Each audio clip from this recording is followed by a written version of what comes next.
It's David. It's a great privilege to be here. Hello, everybody. You should have a copy of this handout here, which is headed Christianity and the Tolerance of Liberalism, Part 1.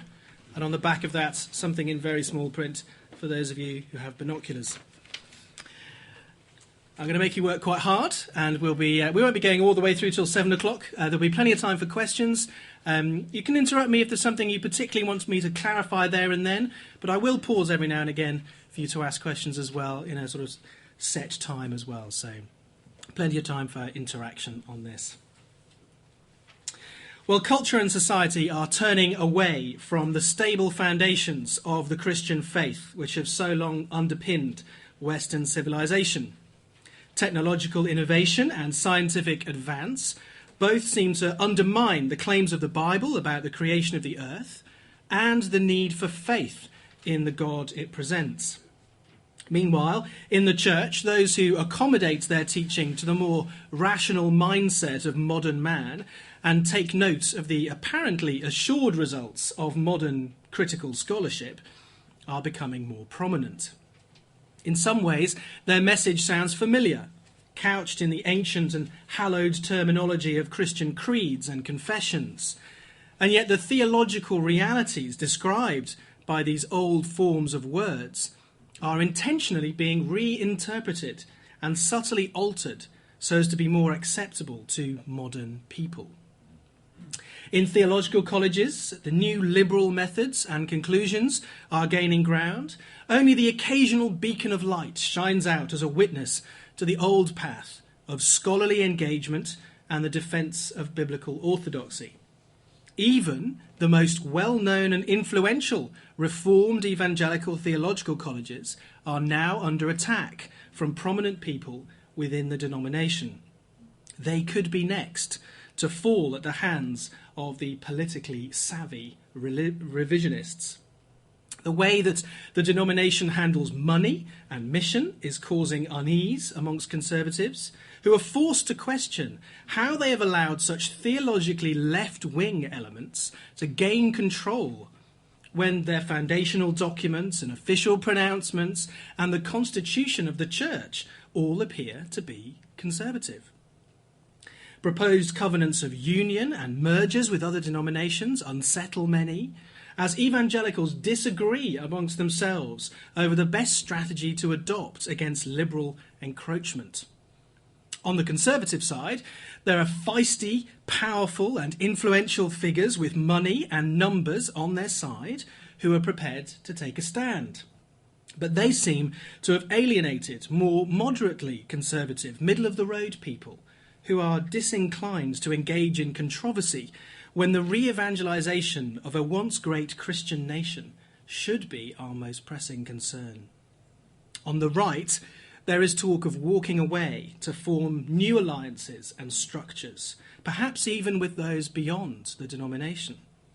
There is ferment, there is controversy.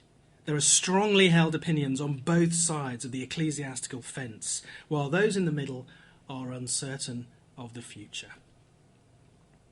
Well, the picture I've just painted there is not a portrait of the 21st century Church of England, experiencing the spasms of controversy over homosexuality or women bishops. Now, what I've just described, albeit in a rather loaded sort of way, is the situation in the Presbyterian Church of the United States of America in the 1920s and 30s. Now, despite the strikingly recognisable outline sketch that I've just given you, the parallels to the contemporary Church of England are not exact, obviously.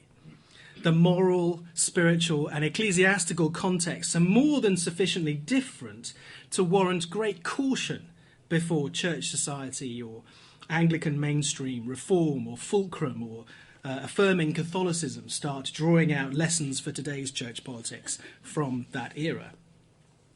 Yet there is wisdom in the old saying that those who forget the lessons of history are most doomed to repeat its mistakes. There is so much we can learn from the troubles of what was known as the Fundamentalist Modernist controversy. Now, the conservative hero in that controversy was Presbyterian theologian and polemicist John Gresham Machen. Now you'll find him as picture 1 on the other handout with the photos on. Gresham Machen, picture 1. Now do fill that in if you've got a pen and you want to play this new game called Spot the Presbyterian. We're going to have fun with these pictures over the next couple of days. You'll need that sheet for both my talks today and tomorrow. Something to keep you awake in case all the church politics doesn't quite do it for you. I always find it quite helpful to be able to picture the people that we're talking about in church history. So if you're like me, you might want to play along with this new game, Spot the Presbyterian. If I say someone's name and you recognise them on the sheet, do just shout house or something like that. One of my colleagues at St Helens, who's used to speaking at women's conferences and all sorts of big deal occasions like that, said that 5 p.m. is a graveyard slot. She said, you'll probably need a few jokes, Lee, just to keep them awake. Well, I'm not sure how funny all this is, because if you look at these chaps on this picture, they're all rather grave and serious looking, aren't they? Apart from number 4, who looks like a smiling Father Christmas. But look, if you get really bored, there's always on the other side of the pictures the Christianity and Liberalism word search, which you can play as well. If you give up on all the ins and outs of Presbyterian history, then why not see how many of those names that you can find in the square? And you may like to look for any other great theologians who will be hidden in there too that I haven't put their names down. Anyway, where were we? Back to Gresham Machen, number 1 on the photos. I hope you'll be able to keep our attention on him just for a little while. Now, though he died aged only 55 on New Year's Day 1937, Gresham Machen yet speaks through his writings and through his institutional legacy. See, he wrote what Wayne Grudem describes as one of the most significant theological studies ever written. One of the most significant theological studies ever written. This highly influential book, Christianity and Liberalism, going for a steal at only £6 on the bookshop at the back. Now, we'll come back to this book a little bit later this evening. Gresham Machen was also the leading light in the formation of Westminster Theological Seminary in Philadelphia and the starting of a new denomination, the Orthodox Presbyterian Church. And he's had a major influence on Reformed and evangelical thinkers in Presbyterian, Congregational, Baptist and Anglican churches. Now, much has been written about Machen and this era of Presbyterian controversy by those of various different theological persuasions. Often people write about him because they're seeking ammunition and an example in their own contemporary battles. Recently, for instance, Richard Moo, who's the president of Fuller Theological Seminary and a Presbyterian, pointed back to the momentous events of Machen's day and lamented the final outcome there. He delivered this impassioned plea for evangelicals to remain within the PCUSA, the Presbyterian Church of the USA. He said, "I know this is not a very popular thing to say in this setting, but I happen to be a strong admirer of Machen. I think he pretty much had things right on questions of biblical authority, the nature of Christ's atoning work, and other key items on the theological agenda. But," says Richard Moo, "I have strong reservations about his ecclesiology, and I regret that his views about the unity of the church led him to abandon mainline Presbyterianism. The effect was that the quality of theological argumentation suffered for some decades, some would even say up to our present time, in mainline Presbyterianism." He goes on to add, he says, "I do worry much about what would happen to Presbyterian evangelicals ourselves if we were to leave the PCUSA. When we evangelical types don't have liberals to argue with, we tend to start arguing with one another." Now, that last point obviously finds some echo here too, as you are nodding your heads. And it is echoed by theologian John Frame in a recent article where he lays out 22 areas of conflict in American Reformed circles from 1936 to the present day. Now, very poignantly, Dr. Frame concludes that once the Machenites found themselves in a true Presbyterian church, they were unable to moderate their martial impulses. Being in a church without liberals to fight, they turned on one another. Indeed, Machen himself did once say, "The one prime requisite for anyone taking part in this movement, the Orthodox Presbyterian Church, is that he shall be a fighter.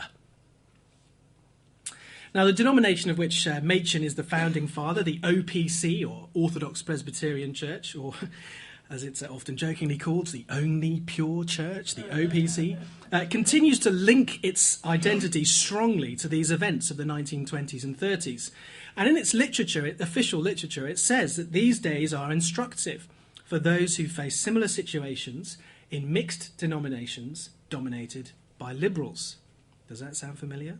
A mixed denomination dominated by liberals. On the other side, contemporary liberals do also look back to their modernist forebears, people who ministered in those turbulent days of the 20s and 30s.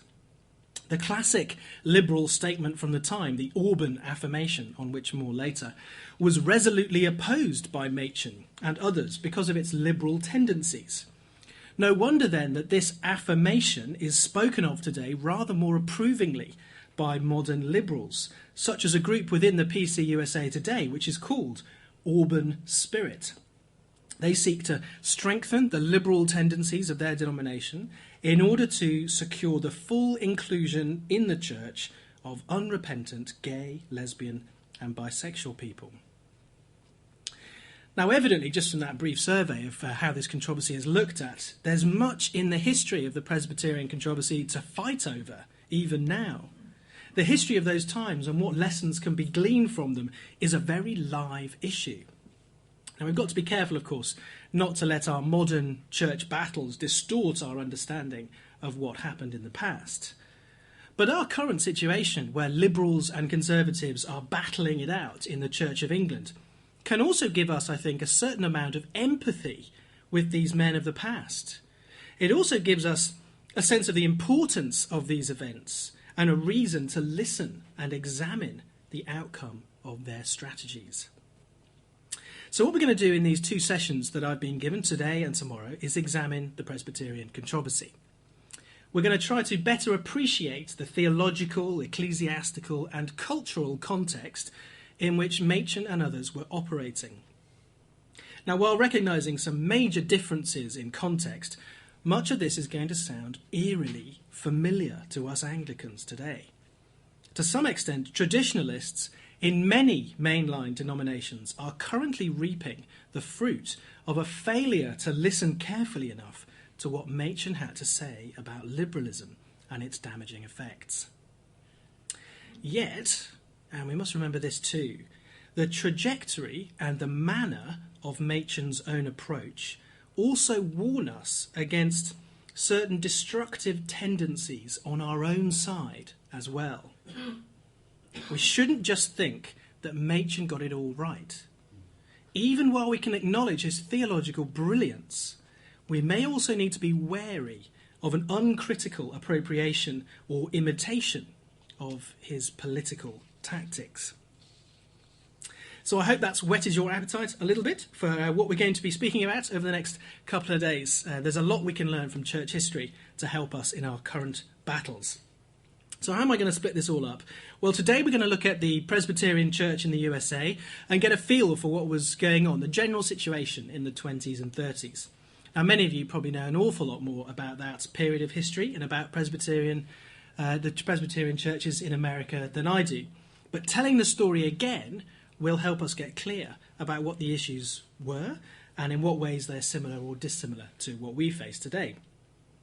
And then tomorrow, at about this same time, 5 o'clock tomorrow, we'll look at the key battlegrounds in the war between fundamentalists and modernists, namely the theological colleges and the denomination's attitude towards money, as well as the competing notions of mission, which finally led Machen and others to abandon Princeton Theological Seminary and then leave the denomination itself to start a new one. Now, that could be the more exciting session, but we need the background in order to just get a proper grip on that tomorrow. So let's look at all the difficulties which arose in the Presbyterian Church in the US in the 20s and 30s. Now, there's some debate amongst the historians about how to date the start of the Presbyterian crisis. Machen and others saw that post-World War I, the liberal rot had begun to set in during the General Assembly of 1920. That's the National Assembly of the denomination. It was then, in 1920, that a plan of organic union with several other denominations was sent down to the presbyteries for discussion. Most people, however, would see the real declaration of war as coming on May the 21st, 1922. May the 21st, 1922. That's today, isn't it? When Dr. Harry Emerson Fosdyke, a liberal Baptist, preaching by special arrangement as the associate minister in First Presbyterian Church of New York, delivered a famous sermon. He was called, "Shall the Fundamentalists Win?" It was a scathing attack on evangelical belief. But this ambivalence about when to date the very start of the crisis indicates that there was more than a sufficient amount of tinder building up over the years leading to the start of the fire in 1922. Divisions within the Presbyterian churches in America were by no means unknown before then. I'll put some dates on the sheet for you there. The first presbytery or group of Presbyterian ministers and churches was organised in Philadelphia in 1706. The first synod of 3 presbyteries came together in 1716. And the denomination as a denomination should probably be said to have begun in 1789 with the first General Assembly. Now, early on, there were disputes about the doctrinal basis of this new movement and the level of assent that ministers should give to the Westminster Confession of Faith. That's the doctrinal standard for Presbyterians, much like our 39 Articles. The official position was that ministers should declare their agreement in and approbation of the standards, that is, the Confession of Faith plus the larger and the shorter catechisms. They were to affirm them as being, quote, in all the essential and necessary articles, good forms of sound words and systems of Christian doctrine. In all the essential and necessary articles, they are sound. Now, it's that little ambiguous phrase, essential and necessary articles, which would bring continual instability to the PCUSA. Because what is essential and necessary to the faith?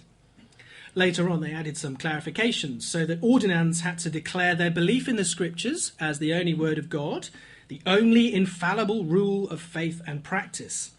And they had to affirm that the confession contains, quote, the system of doctrine taught in the Holy Scriptures.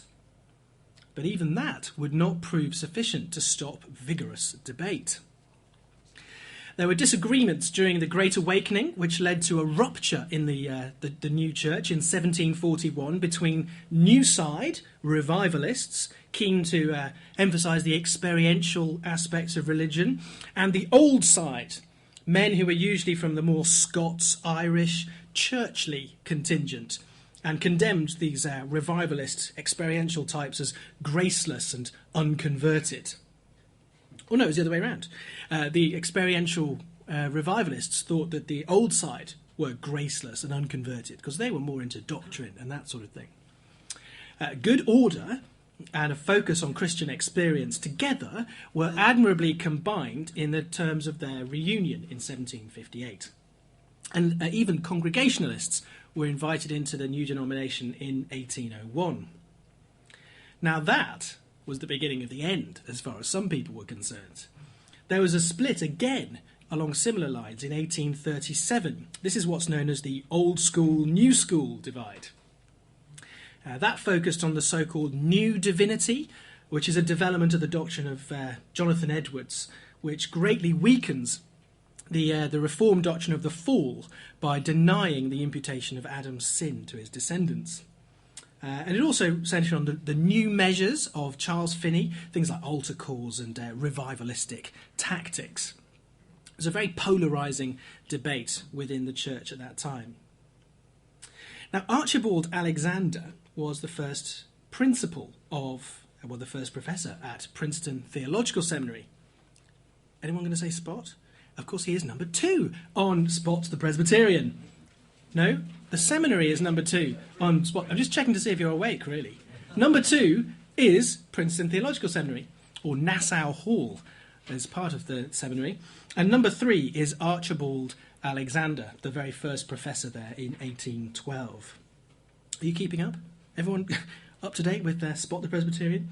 Well, Alexander and his colleagues at Princeton, though definitely old school in that sense, they feared that through the ultraism, as they called it, the ultraism of the old and new school, the sound and moderate part of the church was threatened. As George Marsden has written, the old school was most characteristically doctrinalist, while the more innovative new school combined pietist revivalism with a cultural emphasis, looking for the Christianization of America.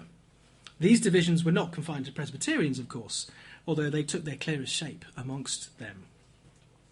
Now, among Presbyterians at this time, the issues resolved themselves most clearly, often, into the issue of subscription to the Westminster Standards, with the evangelist New Measures chap, Charles Finney, even confessing at his licentiate exam, his bishop's selection conference, as it were, he's never actually read the Westminster Confession of Faith. I don't know why I'm surprised. I wonder how many ordinands today are ordained in the Church of England without ever having read the 39 Articles. It's worth asking, I wonder, if they have. Well, it was only after the upheaval, which was the American Civil War, that these two schools decided to come together again in 1870. And in that it brought together two parties who disagreed fundamentally as to doctrine, this reunion was seen by later conservatives as one of the tragic events in Presbyterian history, which made further skirmishes between one side and the other, sadly, inevitable. It broadened out the theological base of the church and inevitably relaxed the meaning of the formula of subscription to the standards. Now, in a friendly atmosphere after the end of the Civil War, that could work, but the honeymoon would never last. There were a number of heresy trials during the first decades after the reunion in 1870, which threatened the church's new harmony. The most divisive of these heresy trials, and the most infamous of all of them, was that of Charles Augustus Briggs, a world-renowned Hebrew scholar who was suspended from ministry in the Presbyterian Church in 1893 and actually thrown out.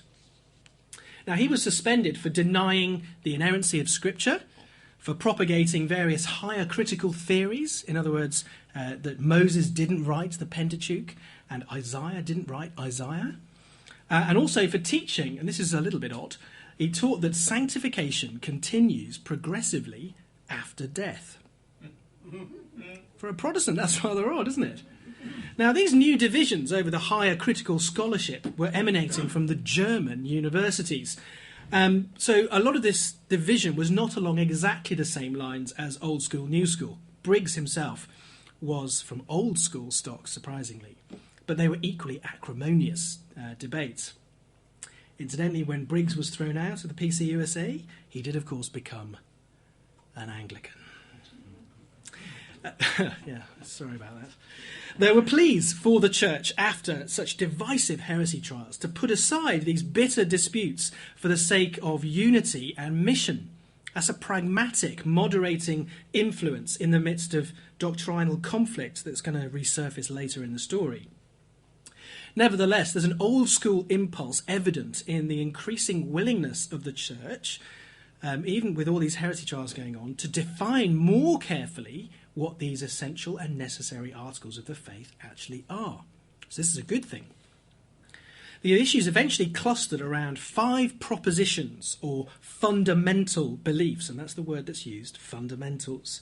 And they are the inspiration and inerrancy of the Bible, the virgin birth of Christ, the vicarious substitutionary atonement, or as we would call it, penal substitution, the real bodily physical resurrection of Christ, and 5th, the historical reality of his miracles.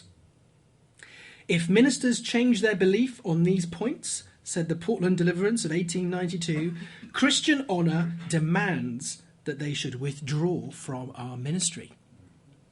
In other words, if you think what Charles Briggs did, you should leave. And they did. Some did. And this applied specifically to inerrancy, But the General Assemblies of 1910, 1916 and 1923 all reaffirmed those 5 fundamentals. So that's a great thing. Perhaps because of this increasingly careful definition of subscription, there was a move to revise the Confession of Faith itself. So if I really do have to sign up to what the Confession says, and I don't like it, I want to revise what it says.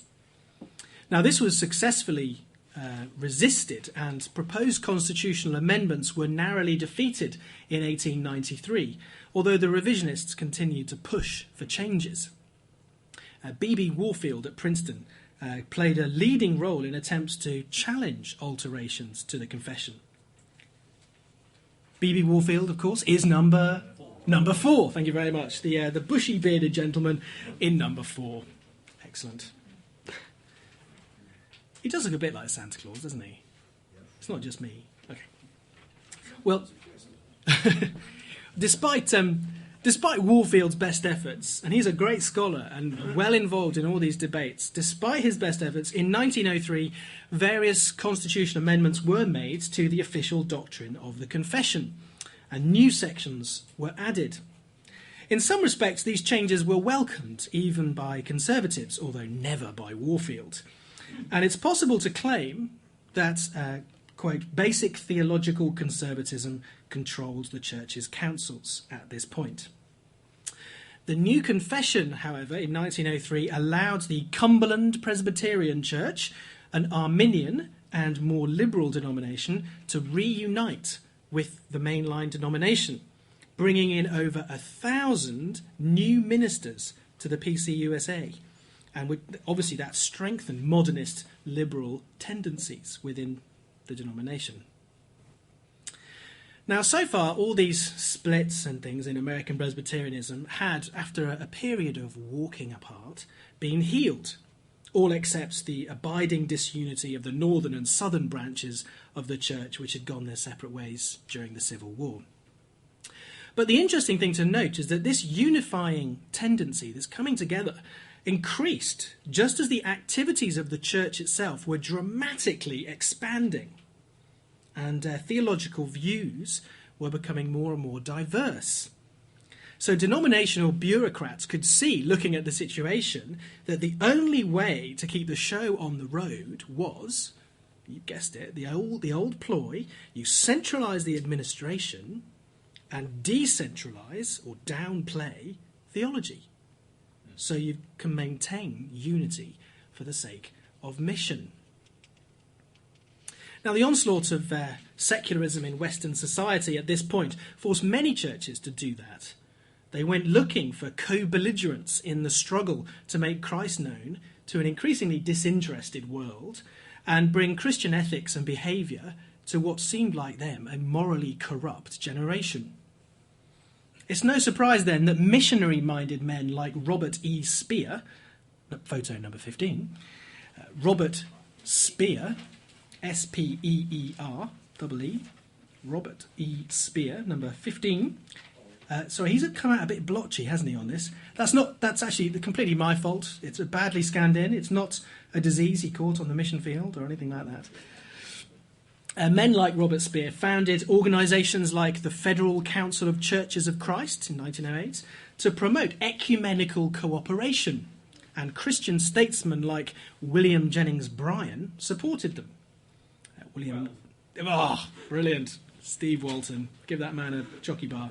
William Jennings Bryan is, of course, the chap with the rather fetching dicky bow in number 12, photo number 12. A rather prominent chap. He was the one who prosecuted the Scopes trial, the monkey trial about evolution teaching in Tennessee. The effects of the First World War seemed only to accentuate this need then for more and more joint efforts, more ventures amongst different Christian denominations.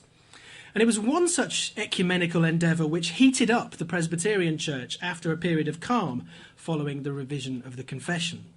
This time, the controversy would lead not to a period of separation followed by reunion some years later, but to a fissure which abides to this day and seems likely to continue for decades to come. What was it? It was the plan of organic union discussed at the General Assembly of 1920. This would have seen 17 different denominations combining their forces in a federal structure designed to protect their distinctives while maximising their opportunities for witness and lobbying within society and politics. Sounds very American, doesn't it? Federal structures and that sort of thing. Yet there were conservatives in the General Assembly, not least first-time delegate in 1920, J. Gresham Machen, who saw in this plan something much less appealing. According to Machen, it, quote, clearly relegated to the realm of the non-essential our historic confession of faith. It was agnostic to the very core, and it could never have received this plan of union, could never have received such a large vote unless the doctrinal, that is, the evangelical consciousness of the church had been seriously undermined. The plot behind it, he said, was one in which the confessional or evangelical character of the Presbyterian Church is to be destroyed. Another Princeton seminary man put it like this. He said ecclesiastical inclusiveness, or broad churchism, as he called it, was the tendency to regard church union as more important than church distinctions. It was ecclesiastical utilitarianism. They like using big words, these Princeton people. Furthermore, the broader a church becomes, the fewer and less definite must be the truths to which it bears witness. So on that side, we've got people standing against this ecumenical drive. On the other side of the debate are liberals like Harry Emerson Fosdyke. He's the chap with the bushy hair and the smug grin in picture number 10. Harry Emerson Fosdyke. It's spelled Fosdick, F-O-S-D-I-C-K. Now, Harry Emerson Fosdick, number 10, was a Baptist, but by special arrangement he occupied a Presbyterian pulpit, and a very prominent one in New York. And it was, he said, the interdenominational character of this arrangement which chiefly attracted me. Here, he said, was an object lesson in the new freedom with which Christians could disregard denominational lines and work together. As Secretary of the Presbyterian Board of Foreign Missions, Robert Spear, number 15, though not a liberal like Fosdyke, also wrote, I am a member of the Presbyterian Church, but I have not the slightest zeal to have the Presbyterian Church extended throughout the length and breadth of the world. Such were the loose denominational ties of the time. To put denomination second to Christ's kingdom was, of course, not unusual, and is a good thing, often. What was new was this new laissez-faire attitude to doctrine. Yet even more ominously for the militant conservatives within the church, the cause of the organic union was also championed by undeniably non-liberal men, such as Charles Erdman, the professor of practical theology at Princeton, and the president of the famously old-school seminary itself, Dr. J. Ross Stevenson. Erdman is number 14.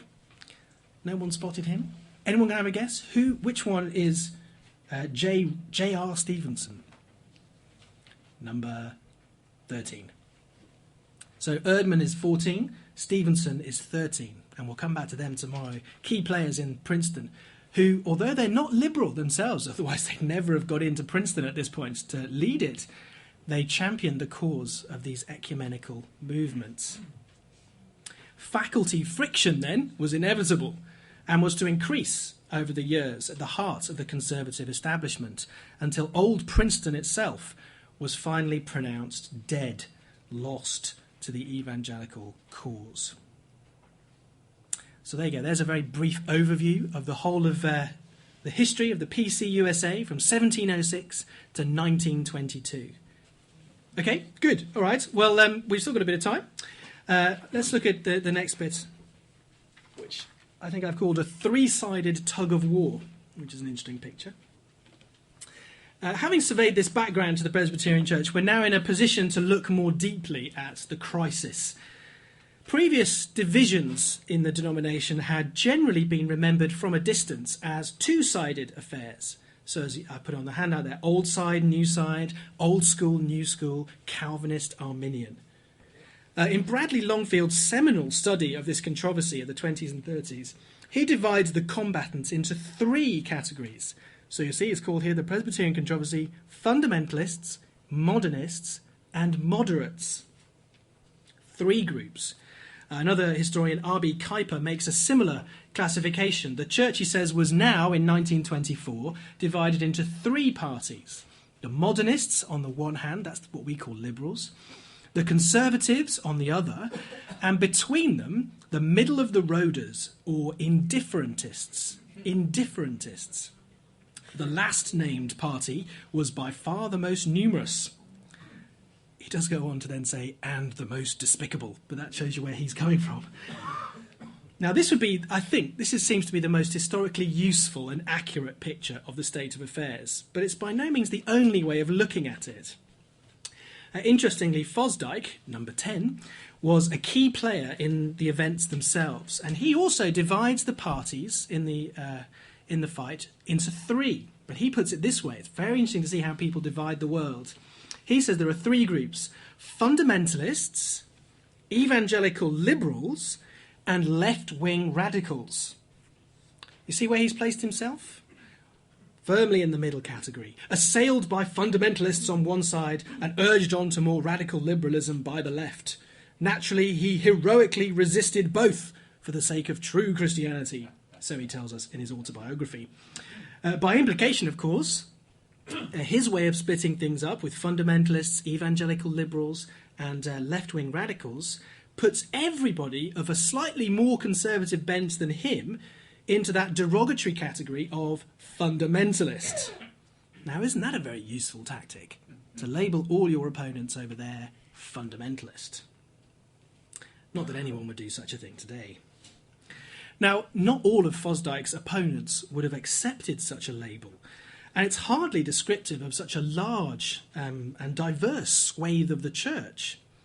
Machen himself was about as far to the right of Fosdike as it's possible to go in the Presbyterian Church, but he would not call himself a fundamentalist. Machen was not a fundamentalist. Its cultural connotations, even at this time, were really unacceptable to the more learned and reformed Presbyterians. Fundamentalism, you see, meant more than just standing on those five fundamentals of inerrancy, supernaturalism, and substitutionary atonement. It meant, usually, a commitment to other things as well, such as premillennialism, as a particular way of outlining the Bible's teaching on the end of the world, prohibition, an attempt to ban the consumption of alcohol by an amendment to the US Constitution, and anti-evolutionism. Now, none of those things could Machen assert or assent to. What's more, he felt the term fundamentalism was far too limiting. He says, "The term fundamentalism is distasteful to me and to many persons who hold similar views to me. It seems to suggest that we are adherents of some strange new sect, whereas in point of fact we are conscious simply of maintaining the historic Christian faith and of moving in the great central current of Christian life." In another place he says this, "I never call myself a fundamentalist. There is indeed no inherent objection to the term, and if the disjunction is between fundamentalism and modernism, then I'm willing to call myself a fundamentalist of the most pronounced type. In other words, I'm definitely not a liberal. But, after all, what I prefer to call myself is not a fundamentalist, but a Calvinist. That is, an adherent of the Reformed faith. As such, I regard myself as standing in the great central current of the Church's life, the current which flows down from the Word of God through Augustine and Calvin, and which has found noteworthy expression in America in the great tradition represented by Charles Hodge and Benjamin Breckinridge Warfield and other representatives of the Princeton School." So he wants to be a Calvinist, and he says that that is the mainstream, the central current. Now, as well as this, Machen was out of step with mainstream evangelical and fundamentalist tradition. In another way, he wasn't really interested in getting the church involved in social issues within the nation. So if anybody in this controversy could be called a fundamentalist in the classic sense, it would have to be Charles Erdman, a premillennialist who contributed 2 articles to The Fundamentals, the volumes from which the term fundamentals comes, including one on socialism. Yet Erdmann is, in that book that I had just there, Longfield Study, and in many other people's view, was a moderate in the classic sense, not a fundamentalist. So, you see, labels can be quite deceiving in all these debates. A bit like the label evangelical today, which seems to cover a multitude of sins. In fact, Gordon was telling me on the way up here of someone who doesn't believe that Christ is the only way, and she calls herself an evangelical. So what does it mean? What do these terms mean? We have to be careful when using them if we don't know what is going on.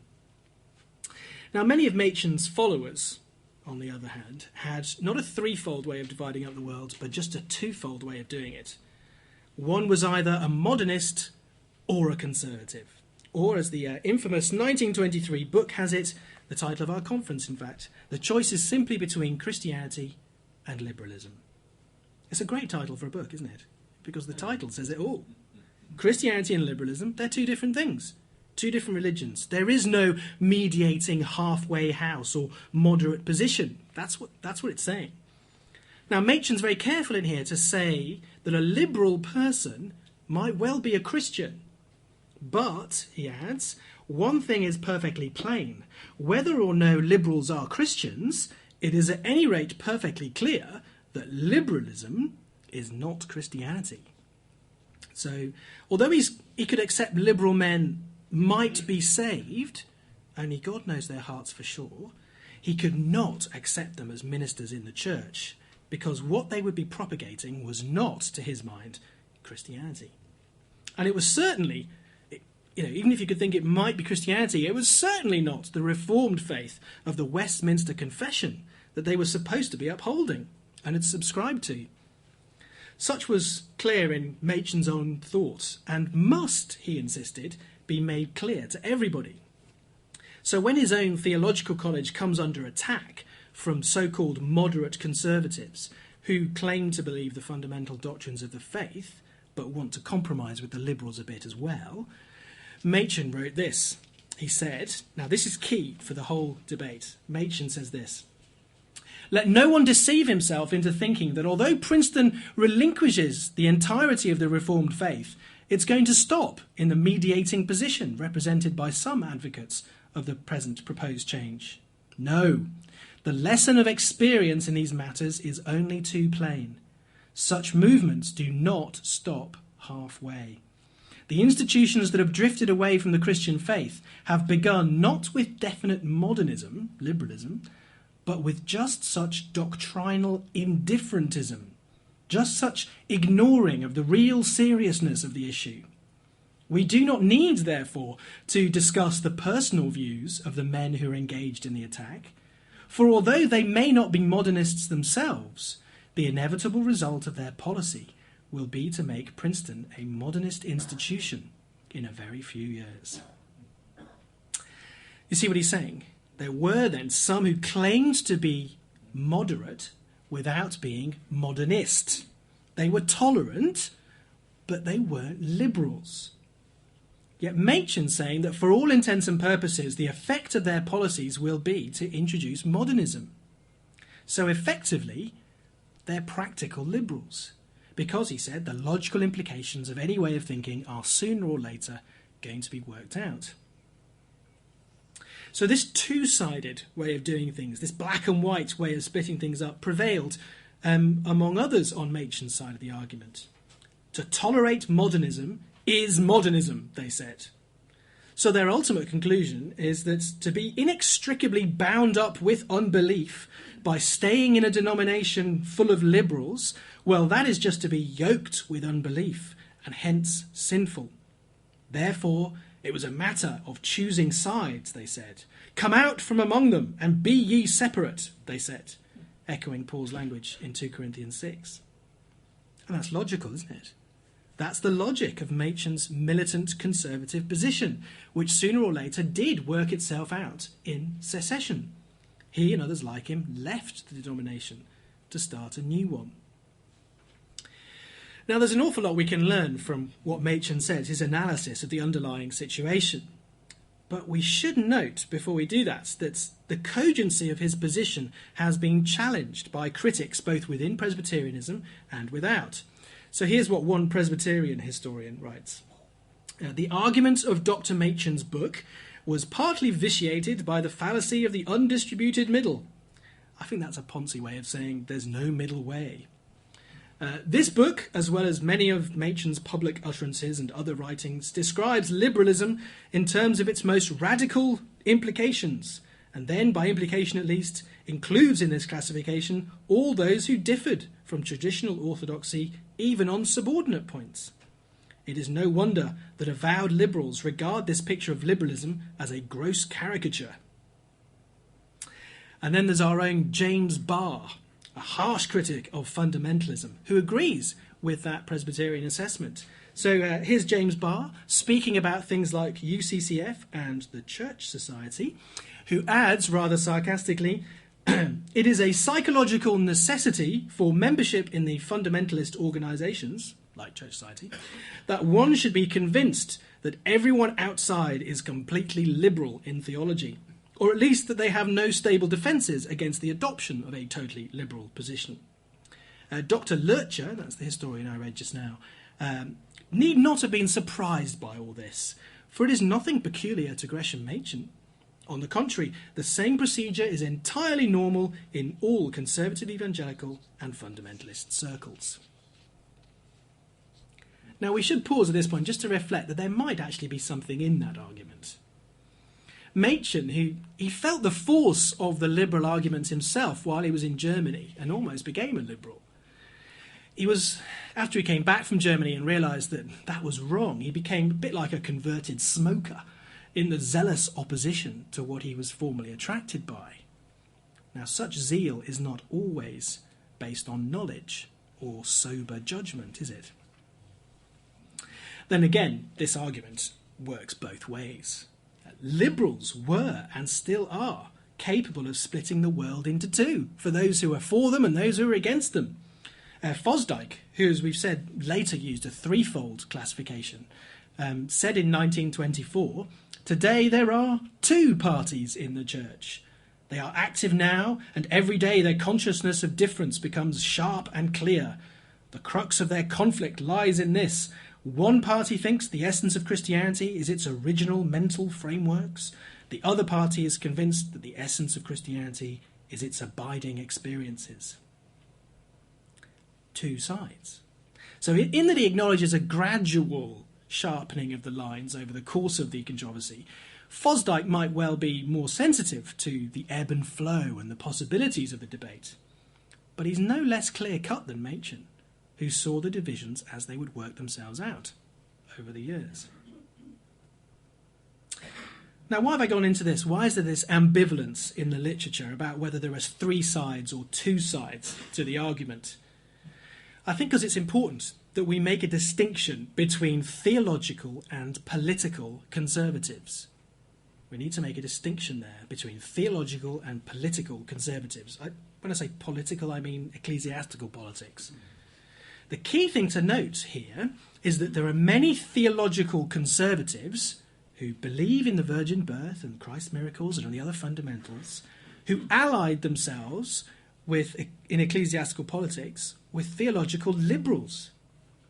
So their personal theological views were quite sound, judged by the standards of rigorous orthodoxy, but nonetheless their attitude towards theological liberals and liberalism was not the same as their more militant conservative friends.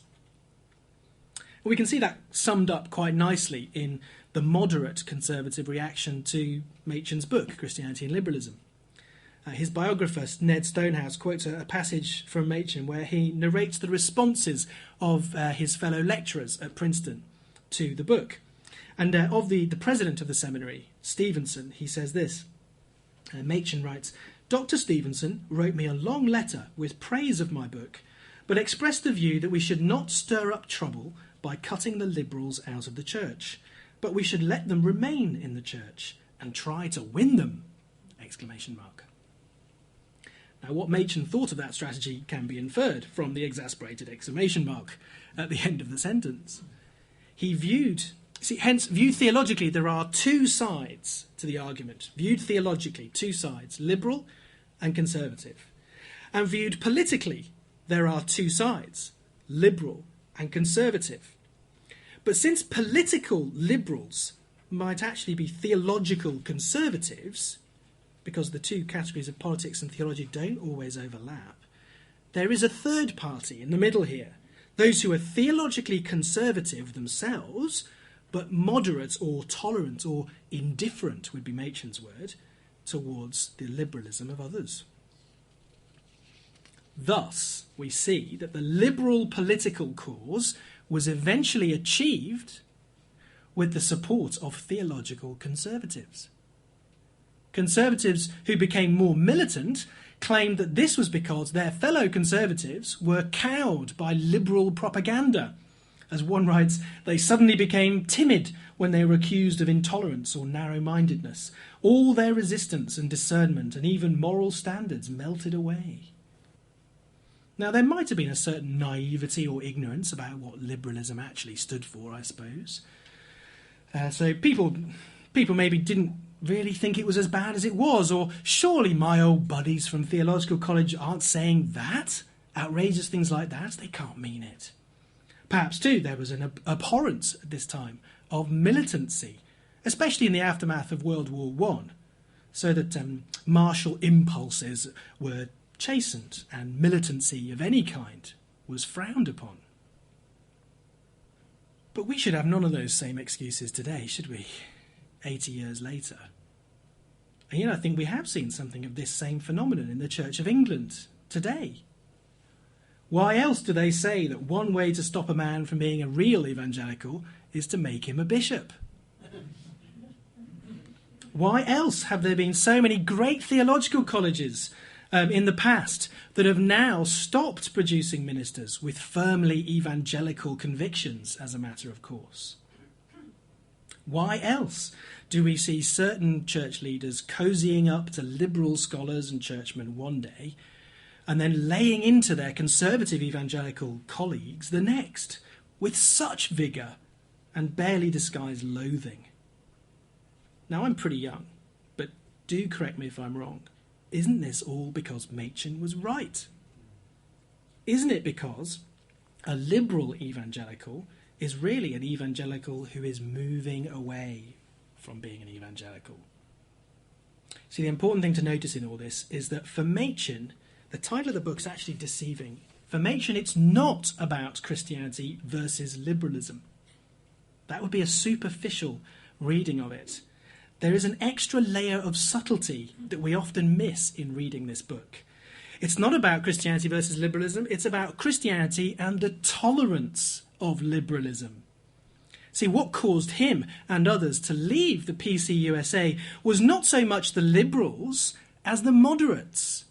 People who agreed with him on penal substitution and the resurrection of the Son of God, perhaps, but who were far more tolerant of and indifferent to the errors of the liberals.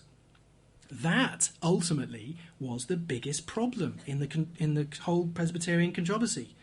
Theologically conservative people sided with the theological liberals when it came to church politics. Good. Okay. Well, let's have a look at how this actually happened. How the overlapping of the political and theological categories happened, and it's clearly seen in the most famous document of the moderate party, and that's called the Auburn Affirmation, and you've got that on the reverse of the handout. I'm sorry it's in very small print. That's the only way I could get it to fit on one side, and I did want to save the photocopying budget of the Church Society, so you don't all have to read it now unless you're really bored. Now, contrary to Christianity and liberalism, which made the two systems mutually exclusive, this Auburn Affirmation, signed, might I say, by 1,200 men, 10% of all the ministers in the church at that time. This makes the disagreement between the two sides one of mere interpretation of the given facts. So, as you can see on the reverse of the handout, the second paragraph of section 4, near the bottom, if you can read it.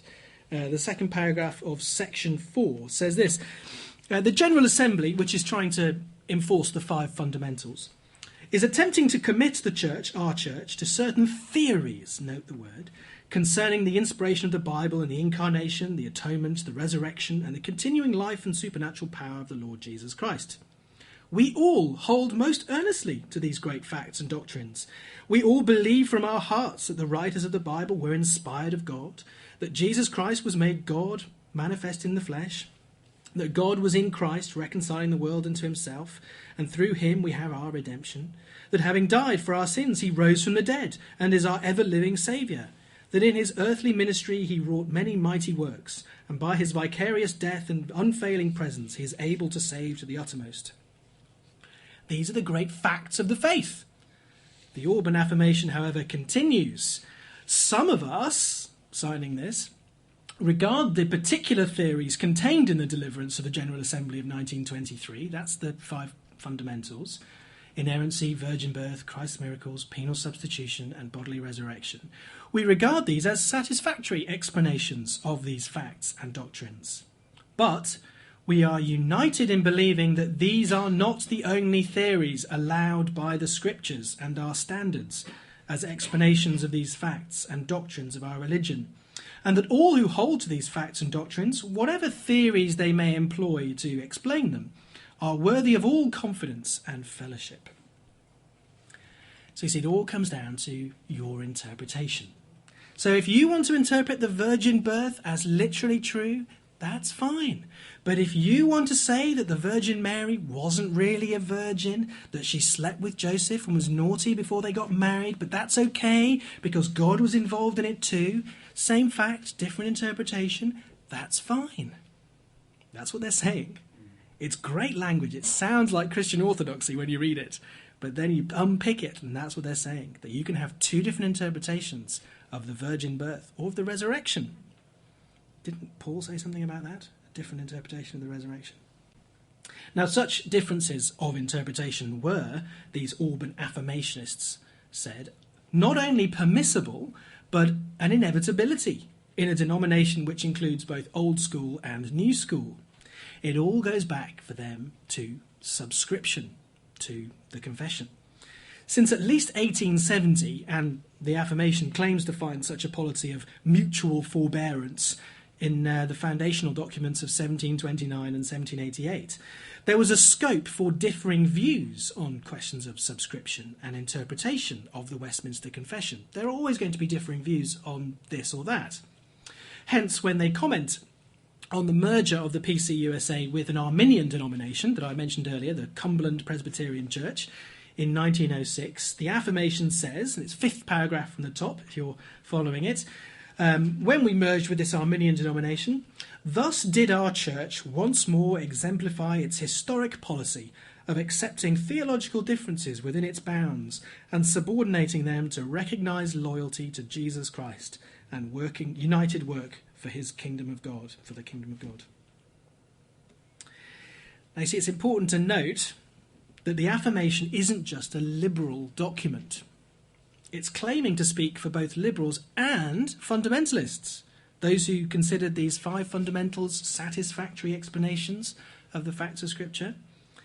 See, these people writing this, they claim to be at the fulcrum, if you like, of the church, or in the mainstream of their denomination. That's not strictly true, of course, since the affirmation positioned all of its signers against the inerrancy of Scripture, a key fundamental, claiming that if you have an infallible Bible, that would in fact be injurious to faith and evangelism. I can't find where it is on there, but I've got it written here. It says, the Auburn affirmation says, the doctrine of inerrancy, the fact that the Bible is true in every regard, there's no errors in it, that doctrine is intended to enhance the authority of the Scriptures, in actual fact impairs their supreme authority for faith and life, and weakens the testimony of the Church to the power of God and to salvation through Jesus Christ. Paragraph 7, thank you. So they're saying that inerrancy actually weakens the testimony of the Church. As philosopher Gordon Clark later pointed out, this led to the strange conclusion that to believe the Bible is true, to believe inerrancy, impairs its authority, and weakens the testimony of the church. Or in other words, in order for the Bible to be authoritative, it must contain error.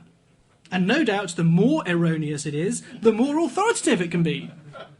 That's the logic of the position. Now, inerrancy, it's a big issue, and there's a great book on it on the bookstall. But that's only one issue in this whole debate. And despite what some have suggested, it wasn't even the most important element of this debate. Even Warfield, the great defender of inspiration and inerrancy, said, quote, "Inspiration is not the most fundamental of Christian doctrines." And Machen believed in inerrancy, but he was passionate about the virgin birth. See, whenever he mentions the Auburn affirmation in any of his writings, he instinctively mentions not its denial of inerrancy, but that it repudiates the doctrine of the virgin birth, because that was a crux issue for his concept of supernatural Christianity, as opposed to what he saw as rationalistic modernism. And of course, the virgin birth was also a very hot-button issue in the church politics of his day, with people being disciplined or not for their belief or denial of it. See, Machen's convinced that it could not be acceptable for a Presbyterian minister to hold different theories to rationalise away the claims that Jesus is born of a virgin, or that he performs miracles, or that he rose from the dead. You can't rationalise those things away and still say that you're a Presbyterian minister. The Bible and the Church's confession of faith demand a supernatural explanation of those facts. Now, whether anyone hammering out the constitution of the Church in 1729 or 1788 or 1870 thought it was acceptable to tolerate disagreement on that kind of issue is highly debatable. See, it's one thing to disagree about techniques in revival or the order of the divine decrees. Are you an infra or a supralapsarian? Or to scruple about Sabbatarianism in the Westminster Confession. It's one thing to do that and to disagree on interpretations there, and it's quite another to doubt the veracity of the virgin birth or the resurrection, or to deny that Jesus paid the punishment for my sin. Now, not all who would actually be called moderates signed the Auburn affirmation. Many conservative moderates believed in inerrancy, of course, and they didn't want to sign this. And what I think they really hoped was that all this politics stuff would just sort itself out so they could remain neutral and get on with their ministries. Now, when Clarence E. Macartney, a conservative of conservatives, was elected to be the moderator of the General Assembly in 1924, that wasn't such a forlorn hope as it later became. Clarence Macartney, by the way, bit of a hero. He's number... anyone know? He's not as well known as he should be. Number 16 on... He looks like Al Capone, do you think? There you go. Number 16. He could be Al Capone. He looks a bit like him, I suppose, yeah. He's a key figure, a sober-minded conservative with a great deal of influence, and we'll talk about him again tomorrow. Now, it was Macartney, good guy, who responded to Fosdyke's inflammatory sermon, "Shall the Fundamentalists Win?" with his own sermon called "Shall Unbelief Win?" Now, that's pretty clear, isn't it?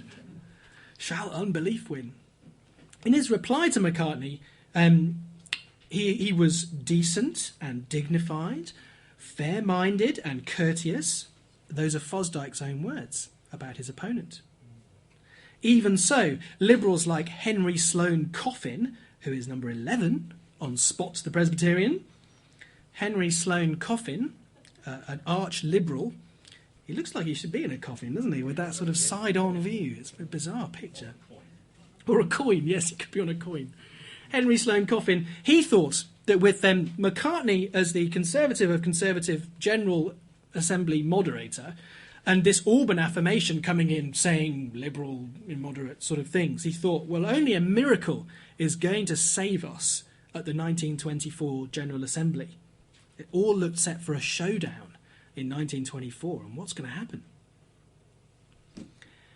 Well, as Longfield writes in this excellent little history of it, whatever the reason, an assembly, General Assembly with Machen, Macartney and Bryan, William Jennings Bryan, in attendance, failed to address the Liberals' clearest and most aggressive declaration of faith. They did absolutely nothing about the Auburn affirmation. This astonishing failure to discipline the affirmationists, or even actually to respond officially to their statement when the General Assembly was in conservative hands, would come back later to haunt them. It turned out to be a kind of Munich for conservative Presbyterianism. Why did they not act to control or get rid of the Liberals while they were in the ascendancy? Well, they didn't. That's the fact. Now, perhaps conservatives would have been split over such an action. A good proportion did cling to the naive notion that the church was still fundamentally sound, so there was no need to rock the boat too much. At least the Liberals aren't in charge, we're in charge, but don't do anything to get rid of them. But the onward march of modernism after this would soon persuade many conservatives after 1924 that in future a much more militant stance was required. So neutrality, passivity, and even fundamentalist-minded Christians acting in a balanced way while they're in power would never stem the tide. So as we draw to a close for today, the liberal moderate policy is summed up in this Auburn affirmation. And what is it? It's to recognise loyalty to Jesus Christ in others, even if they hold divergent views on fundamental issues, and then to engage in united work for the kingdom of God together. It was, in other words, unity for the sake of mission, a deliberate decision to avoid doctrinal disputes with other Christians, even on fundamental issues, for the sake of the church's work. Broad church, ecclesiastical utilitarianism. Now, it's that alliance, therefore, of liberals and moderate conservatives which is going to gain the upper hand from 1925 onwards, with a policy of latitudinarian pragmatism. They're great big words, aren't they? The groundwork for that, it was laid in 1926 and 27, when the General Assembly adopted a report which repudiated its own ability to define what the necessary and essential doctrines of the faith were. In other words, they couldn't say what was true or not. They couldn't say the 5 fundamentals should be subscribed to or not. There was therefore no final authority anymore. And that safeguarded a degree of theological pluralism within the denomination. And then liberal victory came in 2 decisive battles fought over Princeton Theological Seminary and over giving to the Board of Foreign Missions. Thus the lines were drawn over what kind of ministers the church would produce and over what sort of mission it would support with its money. And tomorrow we're going to look at those decisive battles in more detail and see what we can learn from them. We turn now to consider the battle for Princeton Theological Seminary and the issue of theological education in the PCUSA, the Presbyterian Church of the United States of America. For those who've been following the news recently and the battles over Oak Hill and Wycliffe Hall, which have been in the papers the last few weeks, much of this story from the 1920s will have a poignant ring to it. But we start much further back. In 1813, Samuel Miller moved from a city church to be Professor of Ecclesiastical History and Church Government at the recently formed Princeton Seminary.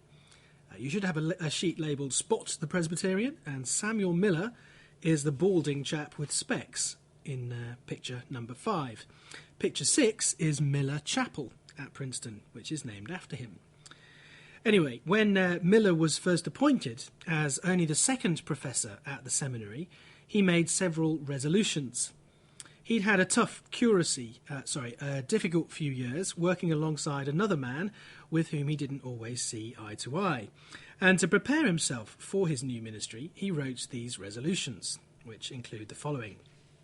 Number 3, I will endeavour, by the grace of God, so to conduct myself towards my colleague in the seminary, that's the boss, Archibald Alexander, in picture number 3, I will conduct myself so as never to give the least reasonable ground of offence to him. It shall be my aim, by divine help, ever to treat him with the most scrupulous respect and delicacy, and never to wound his feelings, if I know how to avoid it. And number 4, I will in no case take offence at his treatment of me. I have come hither resolving that whatever may be the sacrifice of my personal feelings, whatever may be the consequence, I will not take offence, unless I am called upon to relinquish truth or duty. I will give up all my own claims, rather than let the cause of Christ suffer by animosity or contest. Well, these admirable sentiments ensured a good working relationship between Miller and Archibald Alexander from the start. Apart from the occasional student rebellion, Princeton Seminary was spared great internal turmoil for most of its history. Of course, the students did occasionally rebel at Princeton, and on one occasion, college students did in fact nail up all the entrances to Nassau Hall in picture 2. And if you look at Nassau Hall, you can see there's quite a lot of entrances to that sort of place and a lot of windows. They nailed them all up, together with all the doors of the rooms of their tutors. They then rushed to the top floor, yelling, "Rebellion! Rebellion! Fire! Fire!" They broke all the windows and rang the bell incessantly. Now that's what you do when your tutors set too many essays. I've warned the lecturers at Oak Hill. But Princeton Seminary itself was usually free of such difficulties, due not only to concord on matters theological and ecclesiastical, but also perhaps due to the close family ties that existed and developed among the members of the faculty. For instance, 2 of Archibald Alexander's sons were also members of the faculty at one time, and not just because they were related to him, but because they earned it by merit. They were very clever and gifted men, as were 2 of Charles Hodge's sons. In fact, one of them was called Archibald Alexander Hodge, out of respect to the first professor.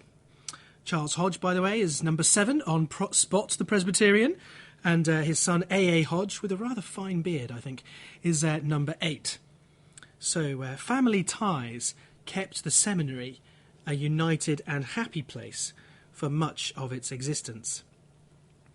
Yet in the 1920s, this amicability and unity broke down so completely that the General Assembly of 1926 was asked to investigate what was happening at Princeton. With reference to Miller's resolutions, by the 1920s there was very little delicacy towards wounded feelings and much bitter animosity and contest on the faculty, as they fought amongst themselves for what Miller had called truth or duty. And one man did end up giving up all his own claims as a result of this strife. J. Gresham Machen, elected as Professor of Apologetics by the Board of Directors, was denied the chair by the General Assembly for several years, while an investigation was carried out and a report written and endlessly debated. Things did not look good for Princeton, the once proud bastion of conservative reforms theology within the church. A special commission had been appointed in 1925 to report on the causes of unrest in the denomination, as I said yesterday. It reported that there were 5 such causes of unrest: general intellectual movements, secondly, historical differences, third, diverse attitudes towards questions of how to govern the church, 4, theological changes, and 5, misunderstandings. In its analysis of historical precedent for doctrinal toleration, the report had very clear overtones and echoes of the liberal Auburn affirmation, which we looked at yesterday. It said, "Toleration of diverse doctrinal views for the sake of evangelical unity and not precise concern for orthodoxy has been the dominant and successful tendency in the church." Now, there was only one delegate at that General Assembly who stood up for Princeton's conservative heritage. Only Clarence Macartney, who was number 16 on Spot the Presbyterian, if you didn't get him yesterday, number 16, Clarence McCartney. Only he stood against the acceptance of this report. There were other Conservatives who weren't on the General Assembly that year.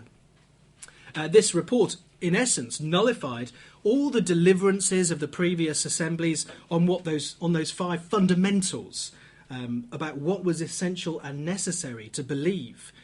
And so they were enshrining the tolerance of liberals within the church. Yet, unsurprisingly, once the opponents of historic Christianity gained the upper hand, this plea for tolerance came to a sudden and dramatic end. Once they had gained official recognition and acceptance, the liberals suddenly stopped talking about tolerance of differences and turned to attack the conservatives in the church. Heated debates within Princeton Seminary itself split the faculty right down the middle. The issue concerned its mission and its aims. Men like Gerhardus Voss, Caspar Hodge, William Green, Oswald Alice, Robert Wilson, and Machen himself considered the seminary to be the instrument and the agent of old school Presbyterianism. It should be, and always has been, they said, committed to the conservative cause, even within a mixed denomination. They had historical precedent on their side, as well as the charter of the seminary. Moreover, certain donations, including the library and one of the classroom buildings, had been made to the seminary on specific condition that it maintained various doctrinal positions as, quote, understood and explained by the old school. Now, given that Princeton was the most heavily endowed seminary in the United States, this was not an insubstantial point.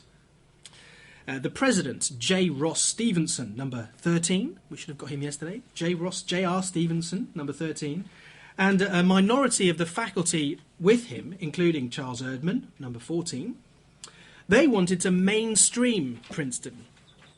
Is that an American habit? Can you make mainstream into a verb?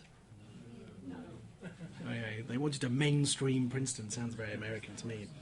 My ambition as president of this seminary, Stevenson declared, is to have it represent the whole Presbyterian Church and not any particular faction of it.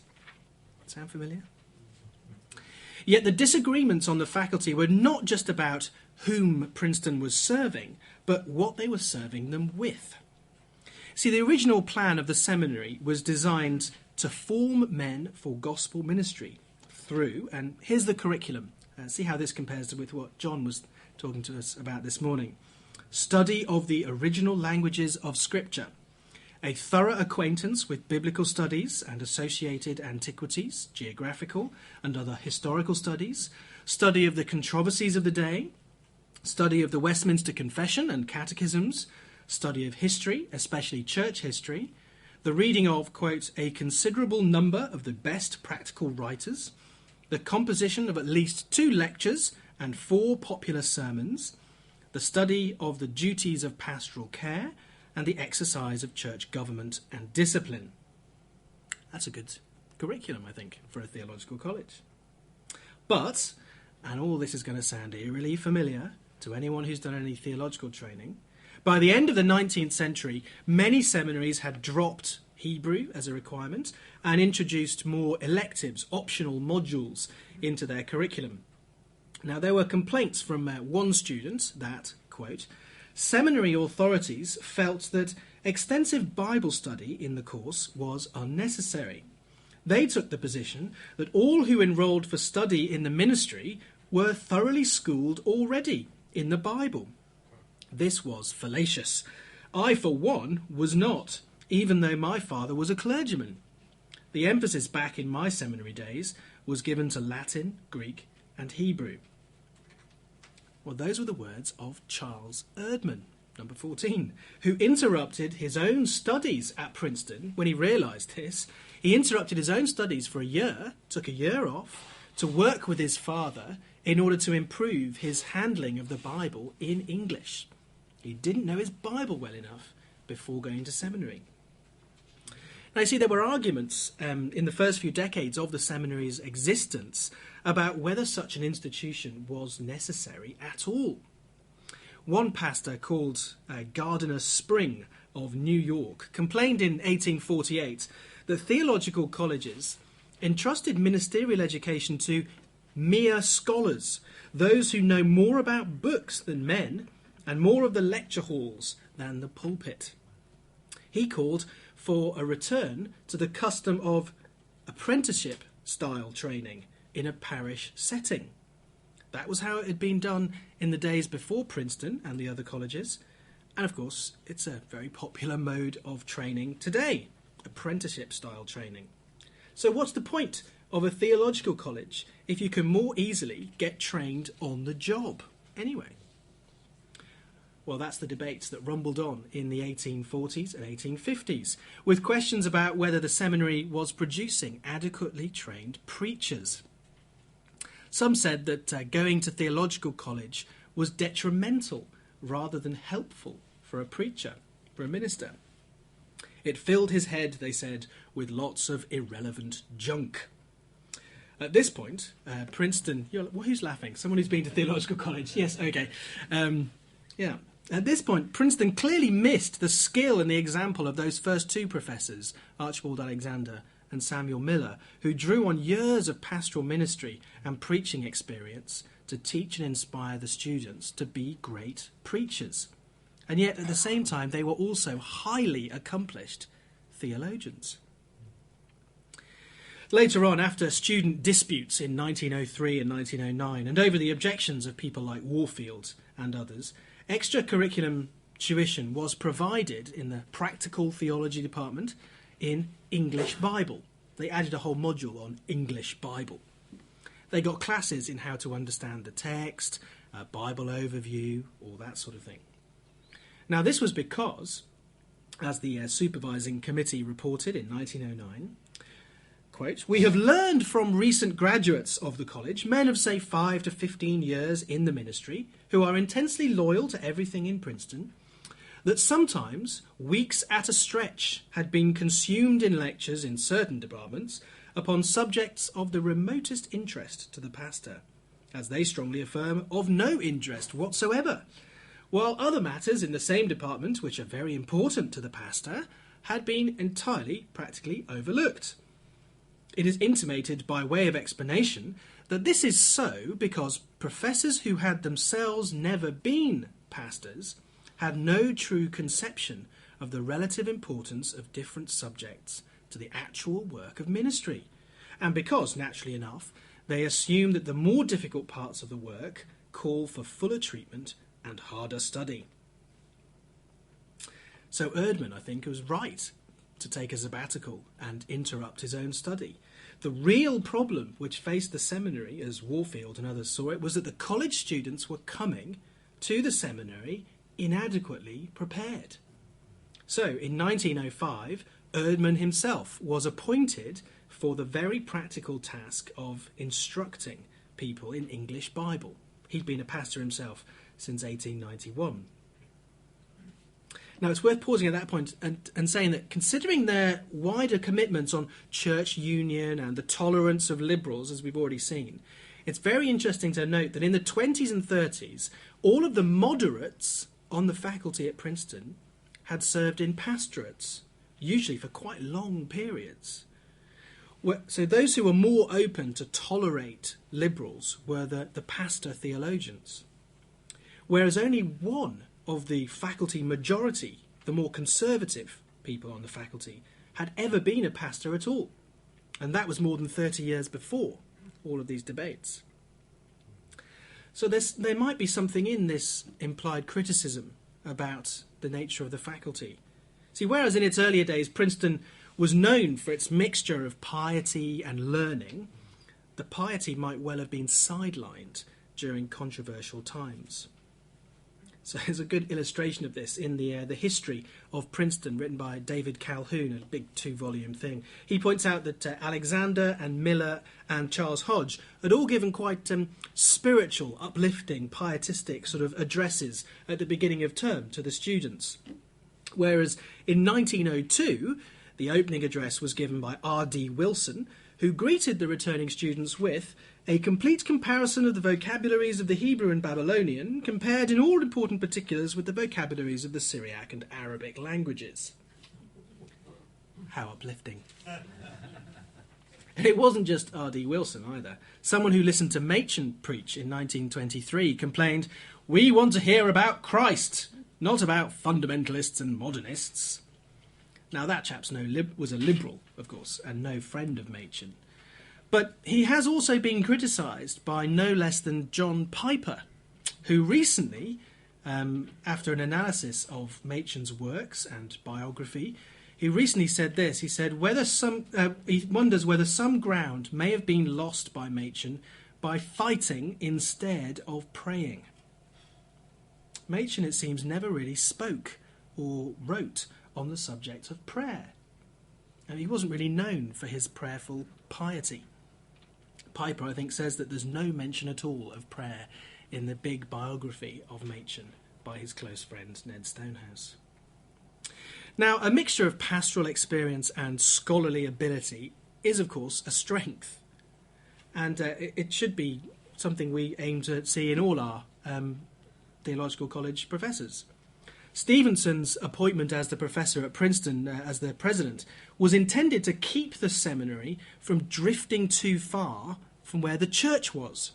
That's important, isn't it? It's a Presbyterian seminary to serve the church. You don't want the two to drift apart. And yet it's this emphasis on the practical which becomes a bit of a problem.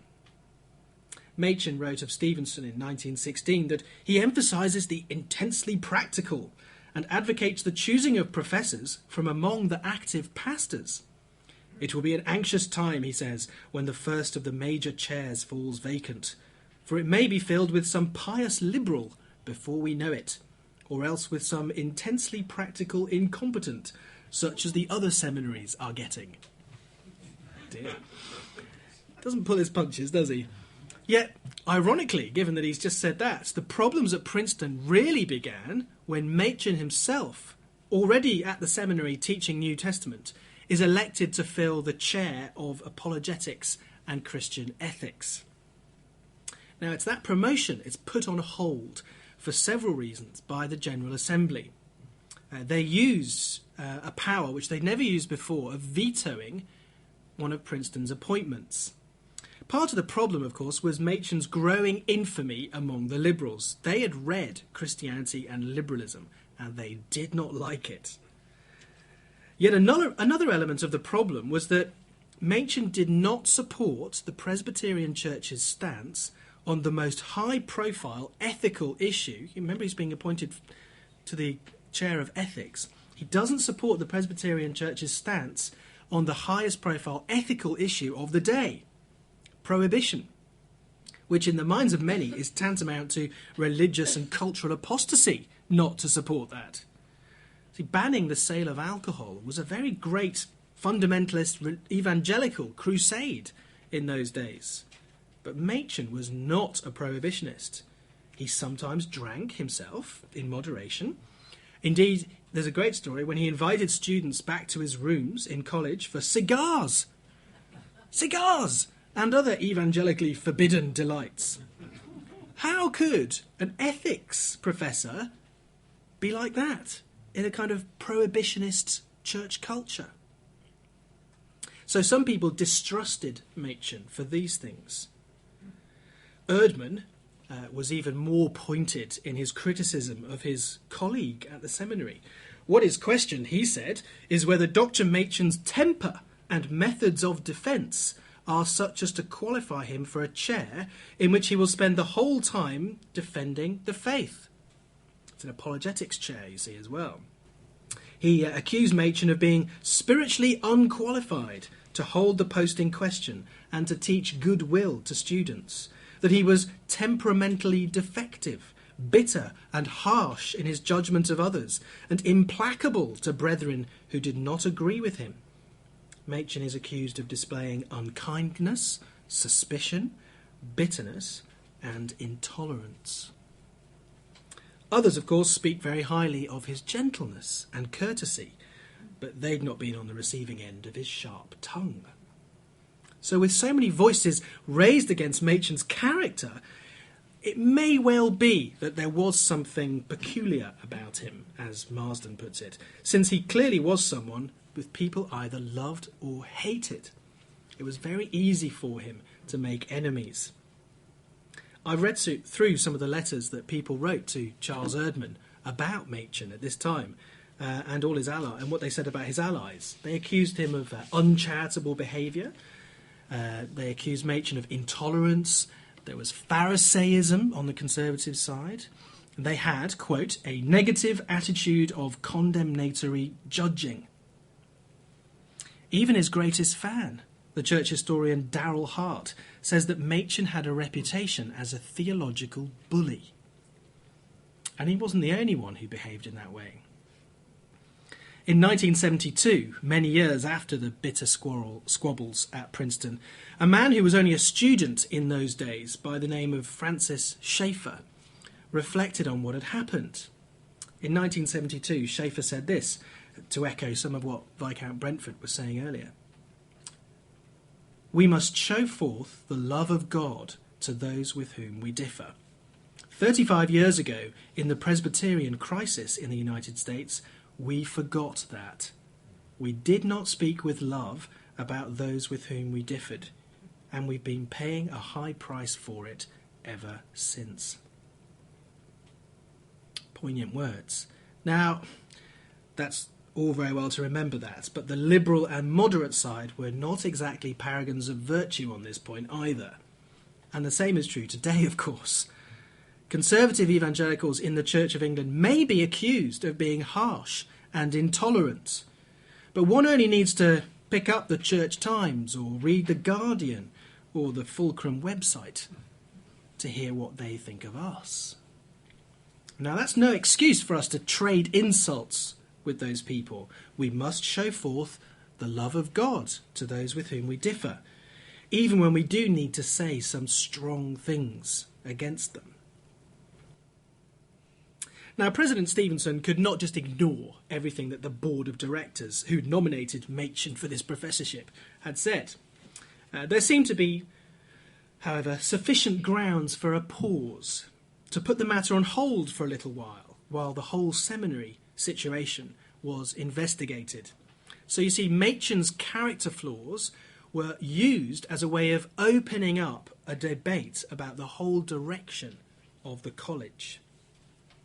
And that investigation opened up a whole can of worms and exposed the underlying tensions within the institution. Stevenson told the investigators that he didn't want Princeton to, quote, swing off to the extreme right so as to become an interdenominational seminary for Bible school premillennial secessionist fundamentalism. Cool. Now, those are big words, aren't they?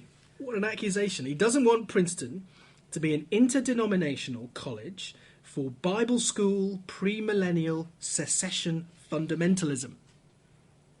Or to put it the other way around, he wants it to be a Reformed Presbyterian seminary that stays within the Presbyterian Church of the USA. Now, Machen would agree to that to a certain extent.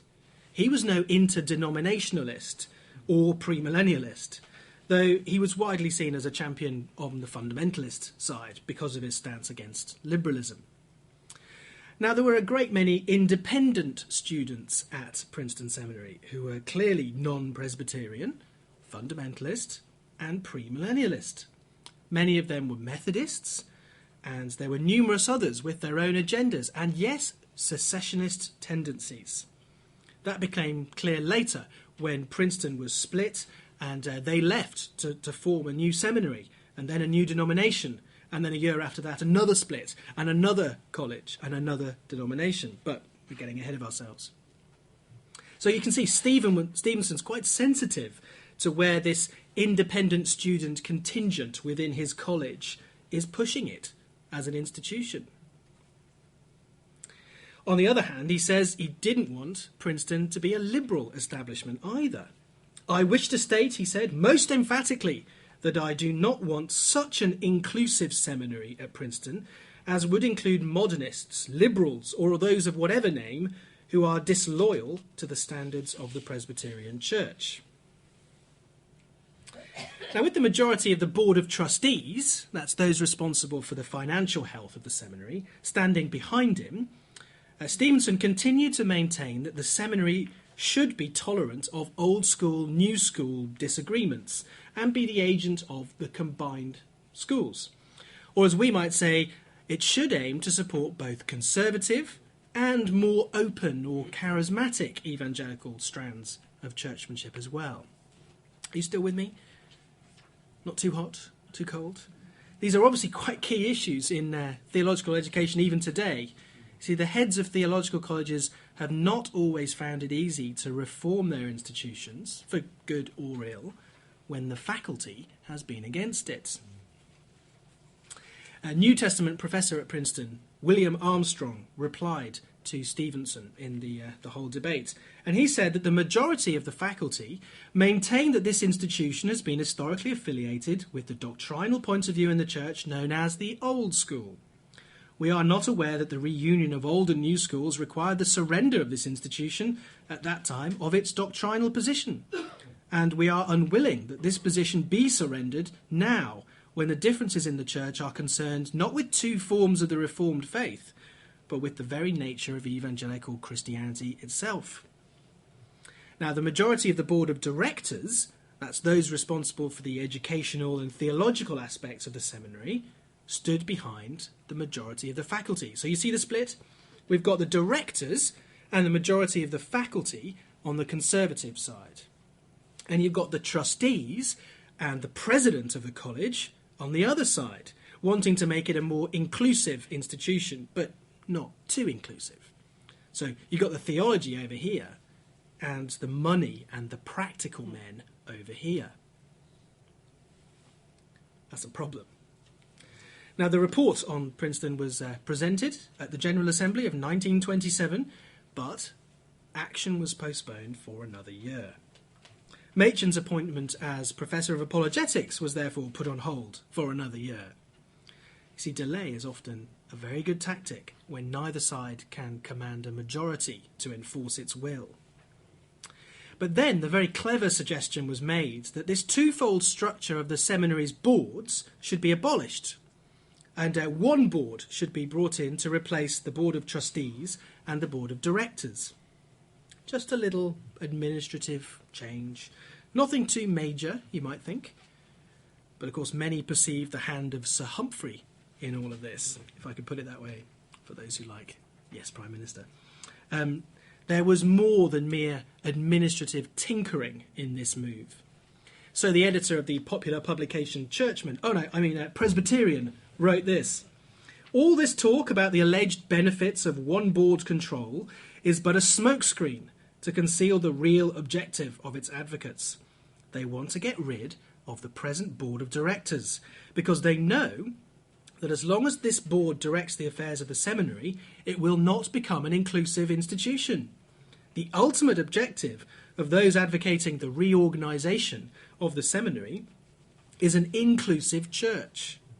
And their more immediate objective is the changing of Princeton Seminary into an inclusive institution, because they see in it the chief obstacle in the way of making the Presbyterian Church an inclusive church, a church in which fundamentalists and modernists have equal rights and privileges."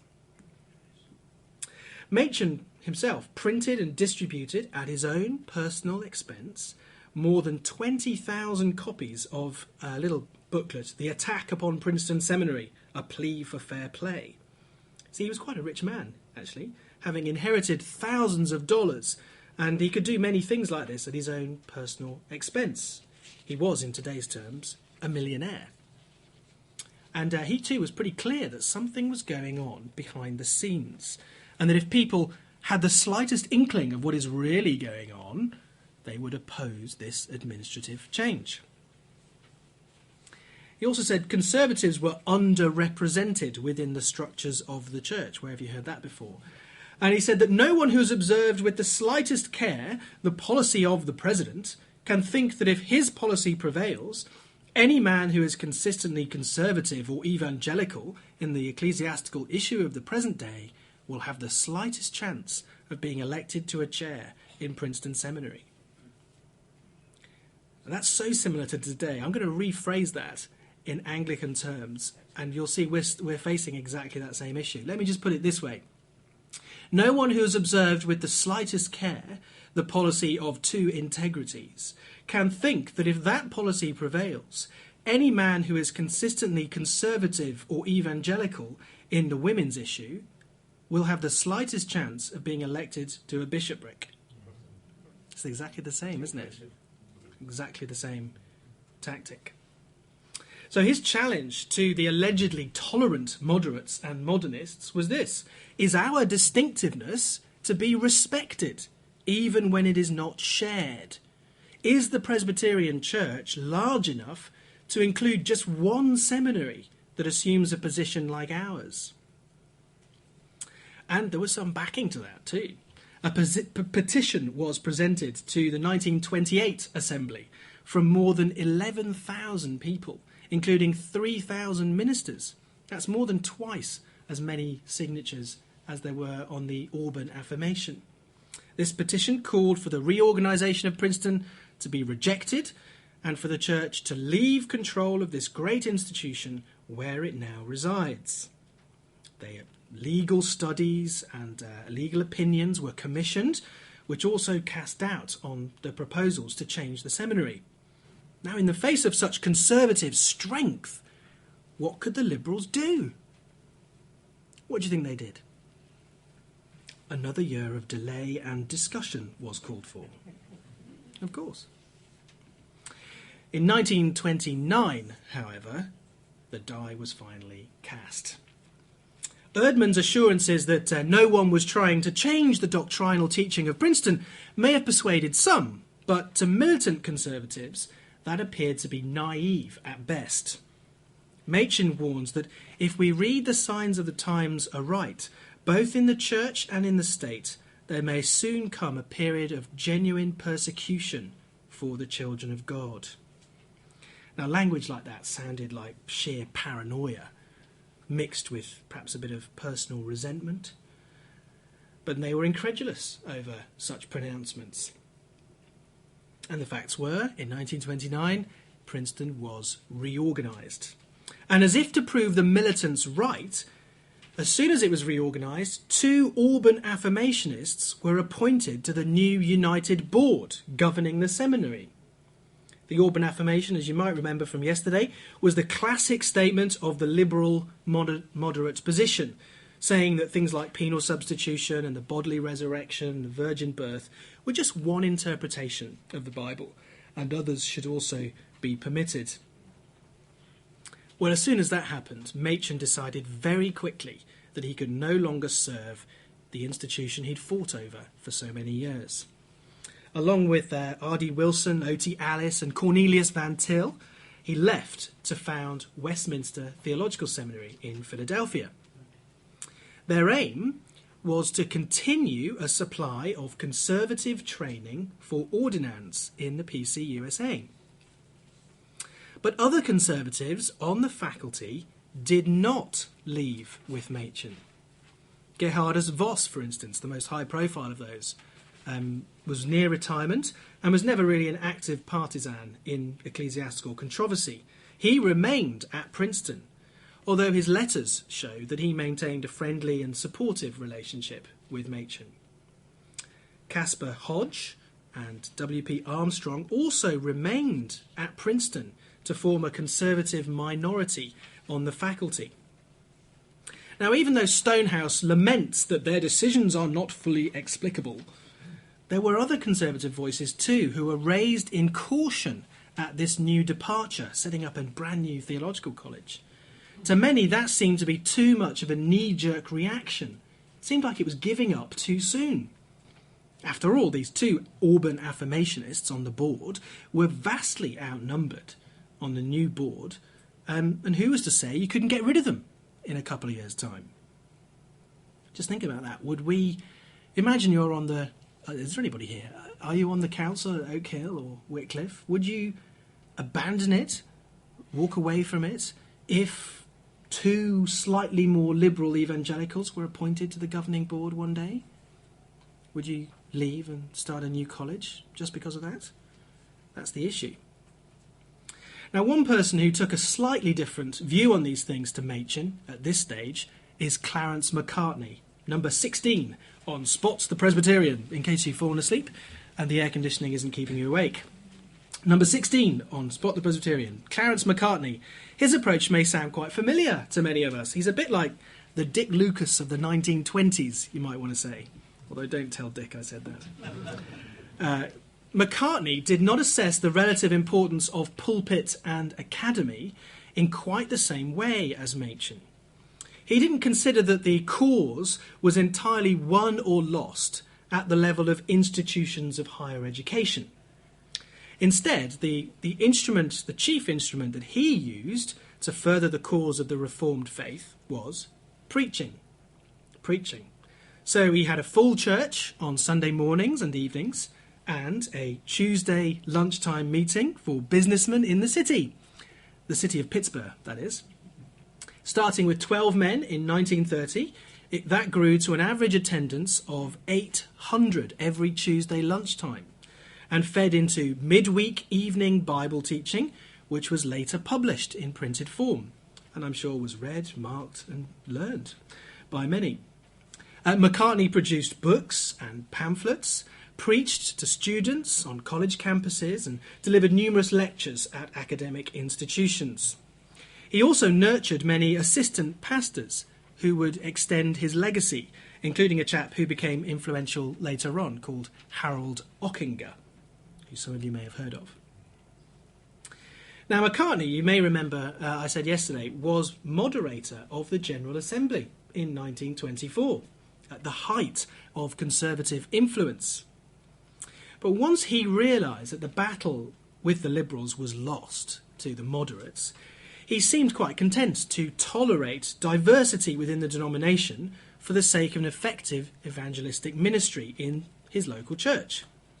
He became somewhat disenchanted by the wider church scene, although he didn't give up on the denomination entirely, investing time and energy into something very much like church society or reform that he started, called the League of Faith, formed in 1931, which is aimed to promote a conservative witness within the PCUSA and combat liberalism. Now, after some persuasion, Macartney did withdraw from the new board of Princeton and throw in his lot with Westminster Theological Seminary. But there were signs there of tension, that the Conservatives were not as homogenous as people might previously have thought. But Princeton Seminary was ultimately lost to the militant conservative cause. Eventually, it was lost to the broadly evangelical cause. This was not the result of a liberal conspiracy, note. Not the result of a liberal conspiracy. It was the result of a failure of theological conservatives, people who all believed in inerrancy and penal substitution and the bodily resurrection. It was a failure of theological conservatives to work together harmoniously while disagreeing on how to tolerate liberalism. Remember what I said yesterday, that it was not as simple as Christianity versus liberalism. It was about Christianity and the tolerance of liberalism. The dividing line in those days was not over the atonement or inerrancy, or, most of them believed those things wholeheartedly. The dividing line amongst evangelicals was how to tolerate liberals. And those who sought to pacify and keep the liberals within the church eventually drove out those who opposed liberalism.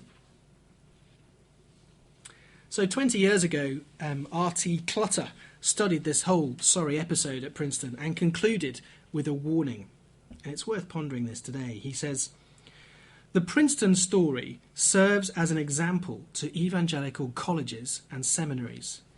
Men and women who are in agreement on essential doctrinal matters and confessional statements must avoid polarization and disharmony, which can result when issues are not resolved in the spirit of unity, peace, and love." Now, Machen would disagree with that a bit. He would disagree that there was agreement in essential doctrinal matters at Princeton. As far as he was concerned, the faculty at Princeton disagreed on the relative importance to be attached to doctrine itself, and that was a serious and essential matter. Disagreements on the balance of the curriculum, as I've said, between practical and academic courses were also something of a flashpoint. Worse still, when Erdmann stood for moderator of the General Assembly, without the support of the majority of his colleagues in the faculty, he brought this whole wider world of political wranglings right into the centre of the seminary's life. And it was that, the intrusion of the rhetoric of ecclesiastical politics, brought right into the centre of the seminary's internal workings, that was ultimately the most destructive and divisive force. And so the stage was now set for the final showdown. I told you this one would be slightly more interesting. This all gets to the nitty-gritty of all the issues. So I hope we can plough on. We will finish before 7. So don't panic. But there's a little bit to go, a little bit left. I hope you maintain your interest a little bit longer. And I hope you've got all the people on Spot the Presbyterian. There may be 1 or 2 left. Ah, well, we'll have to see if you can get those. Okay, let's go on and look at how the Presbyterian Church, and the Presbyterian controversy, rather, ended. As early as 1923, in Christianity and Liberalism, Machen had addressed the whole issue of secession, of leaving the denomination. He hoped that the liberals would leave, but, he said, if there ought to be a separation between the liberals and the conservatives, why should not the conservatives be the one to withdraw? Certainly it may come to that. If the Liberal Party really obtains full control of the councils of the Church, then no evangelical Christian can continue to support the Church's work. If a man believes that salvation from sin comes only through the atoning death of Jesus, then he cannot honestly support by his gifts and by his presence a propaganda which is intended to produce the opposite impression. Now, one thing we need to understand about Gresham Machen is that in American terms, he was a Southerner. He was from a family with some historic attachment to the great lost cause of the Confederacy. That's the side that lost in the Civil War. So some people have suggested that Machen was rather fond of the idea of secession as an honourable method of resolving disputes in principle. That, after all, is what the South tried to do during Lincoln's War of Northern Aggression, Lincoln's War of Constitutional Suppression, as they called it. And yet, he also traces the roots of this idea of principled separation back to the Bible itself and his Reformation roots. Jesus, he said, had always had in his care those who follow the dictates of their conscience in the worship and service of him. We Protestants are all secessionists, and if in the interests of organisational conformity we fail to honour liberty of conscience, then our high heritage has been lost. After the break with Princeton and the foundation of Westminster as an independent Presbyterian seminary, the issue of ministry and money and ministry training moved somewhat to the side. Now the issue becomes mission and money. Now they were always linked in Machen's mind with the idea of secession, since that quote I just read from Christianity and Liberalism. But while the controversies of the 1920s were raging, nothing much was really done on this front. Machen still had hope that the liberals and liberalism could be purged from the church.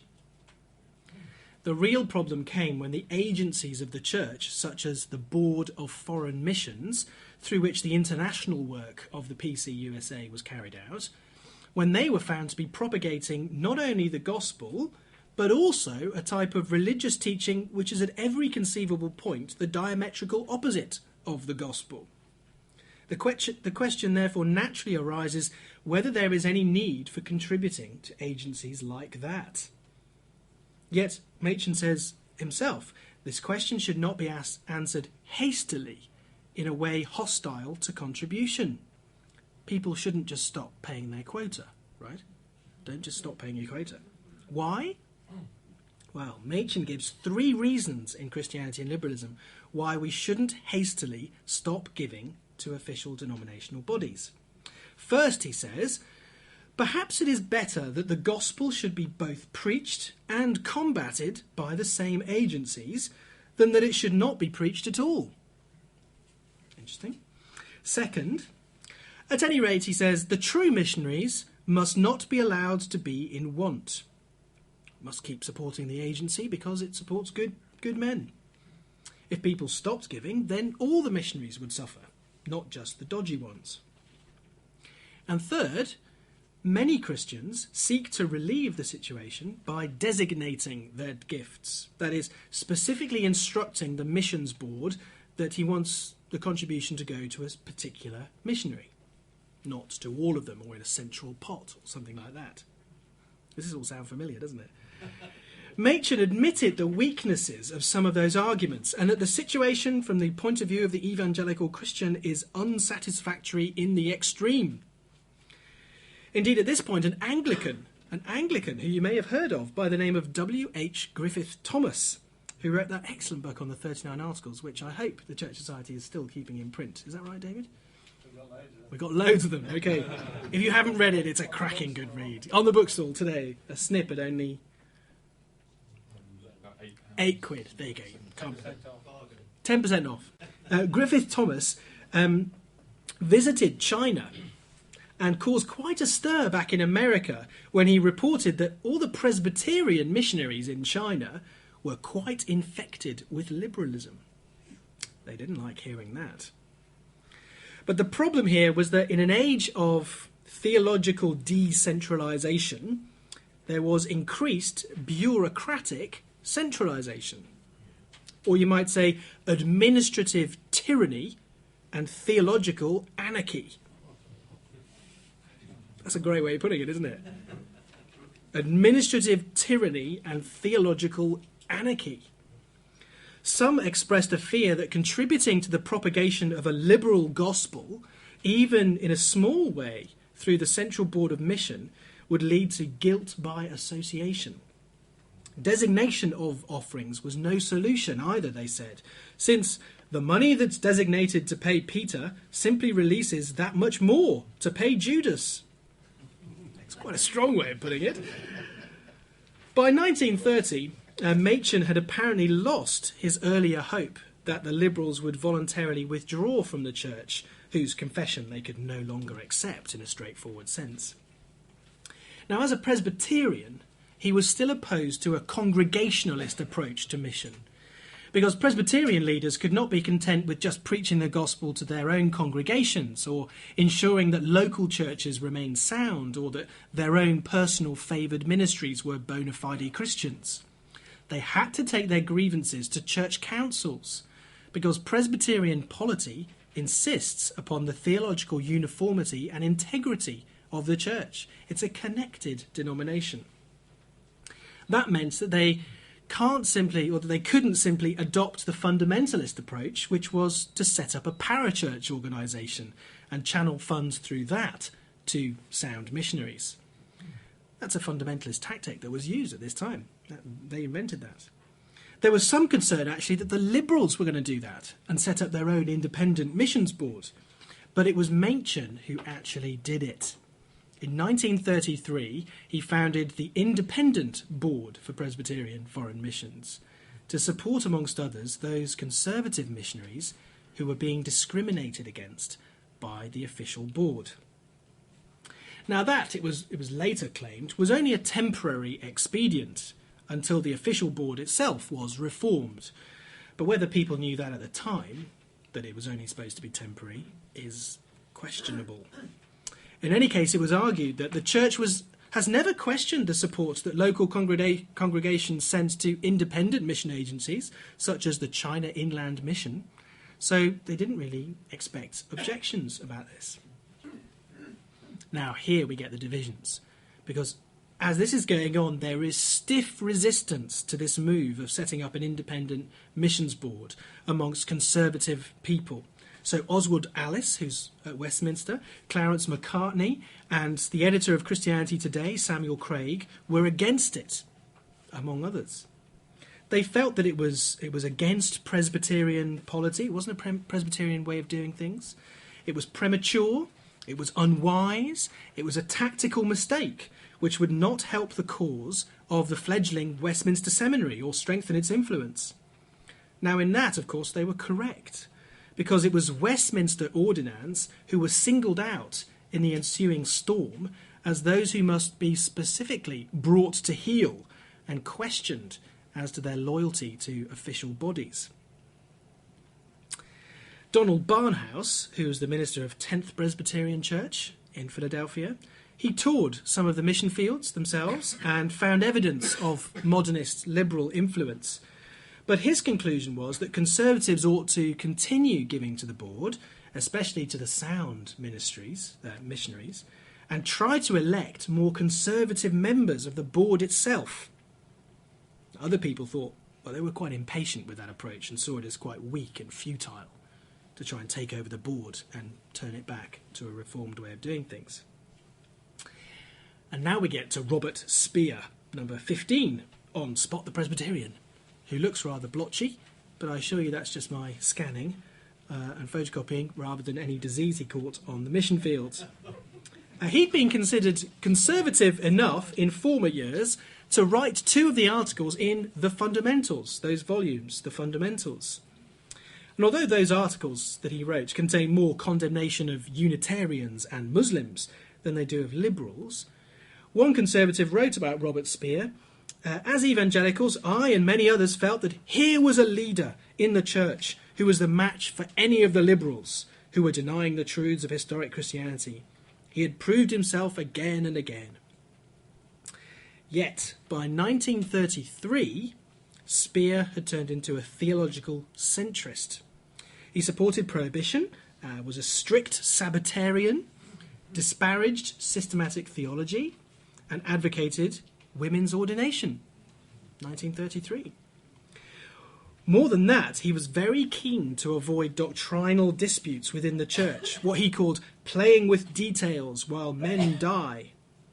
He wanted to focus on foreign missions, exactly the kind of indifferentist and pacifistic approach criticised by Machen and the militants.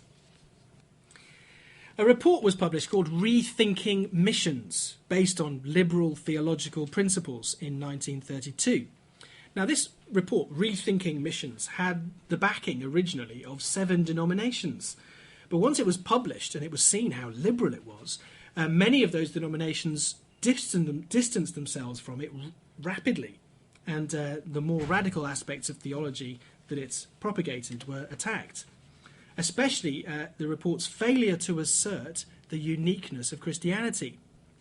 It had a sort of syncretistic, multi-faith programme. Pearl Buck, a very modernist Presbyterian missionary in China and a very prominent and successful novelist, was gushing in her praise of this report. Yes, there we go, number 9. Spot the Presbyterian. Number 9, Pearl Buck, the solitary female face. Number 9. I hope you got her in the crossword as well, in the word search. Did you find her? Has anyone done the whole word search? Did you find the other great theologian who isn't named on the list? Yes. Who was that? Oh, you can look at that. Oh, don't give it away for those who haven't done it yet. Okay, well, Pearl Buck, who I think looks a bit like Catherine Janeway from the Star Trek Voyager, but anyway, she loved this liberal-leaning report, Rethinking Missions. But Speer was quite clear that its theology is unacceptable and its effects disastrous. So he's anti-liberal. Militant conservatives were also outraged by this report. Macartney laid into it in a sermon and sent letters to the Board of Foreign Missions specifically requesting clarification on their relationship to this report. And what is the relationship of the official board to Pearl Buck, whose unbelief, radical liberalism, was a scandal to many? The reply that he got from Erdman, who was president of the board, was not very satisfactory, and Macartney's whole church called for strong and forthright action on this issue. They pledged their continuing support for faithful ministries organised through the board, but promised continued earnest and prayerful protest against those who were disloyal to Christ. But that was just not good enough for Machen, who was finding it much harder now to justify support for the official agencies. He was pessimistic about the Macartney-Barnhouse strategy to leverage conservative influence within existing structures, and had written a very long and full rebuttal of rethinking missions. So he thought that by going after Speer and those on the board who had either signed the Auburn Affirmation or being part of the group which wrote Rethinking Missions, he thought he could force the issue at the next General Assembly. Sadly, it was that issue which eventually led to him, Machen, being forced out of the denomination. The General Assembly of 1934 was in no mood to countenance what it saw as schismatic behaviour, and it ordered that Presbyterians should immediately sever their ties with Machen's Independent Board of Foreign Missions, and they should support the official board, and all their money should go through the official agencies, or they should be disciplined. They said this: a church member or an individual church that will not give to promote the officially authorised missionary programme of the Presbyterian Church is in exactly the same position with reference to the constitution of the church as a church member or individual church that would refuse to take part in the celebration of the Lord's Supper or any other prescribed ordinances of the denomination. In other words, they were making financial support of the official board compulsory for all churches. And that was a sledgehammer blow which sent the Conservatives reeling. Sledgehammer to break a nut, actually, because the relative sizes of the official and independent boards was quite marked, the difference. Machen's independent board was tiny compared to the official missions board, which had over 1,600 missionaries and is described as the single most powerful denominational missions board in the whole world at that time. So Machen paraphrases what the General Assembly did to him as this: support of the local boards is voluntary. Don't you dare say it's not voluntary. But all the same, if you do not come right across with it, we shall see that it will be the worse for you. Does that sound familiar to those of us who have to pay parish share? It's voluntary. Of course it's voluntary. But if you don't pay, there are consequences, aren't there? Now, Macartney, who had not supported this independent board in the first place, wrote a passionate article in defence of it once this General Assembly had attacked it. This is great. This action of the General Assembly, leaving out for a moment all questions as to the Constitution, was in spirit and tone harsh, severe, unscriptural, unpresbyterian. It savours more of a papal bull than of the deliberations of a General Assembly of a free Protestant church. It has been the glory of our church that its members have ever claimed liberty of conscience and have scorned and denied every attempt to put them in ecclesiastical irons.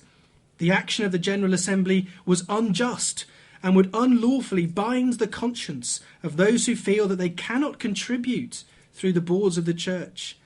It in effect amends the Constitution by adding to the subscription vows of candidates for ordination a vow to support the boards of the church. This Assembly's severe act will not win contributions, but on the contrary, it will alienate many contributors. You cannot bludgeon Presbyterians into giving to any cause.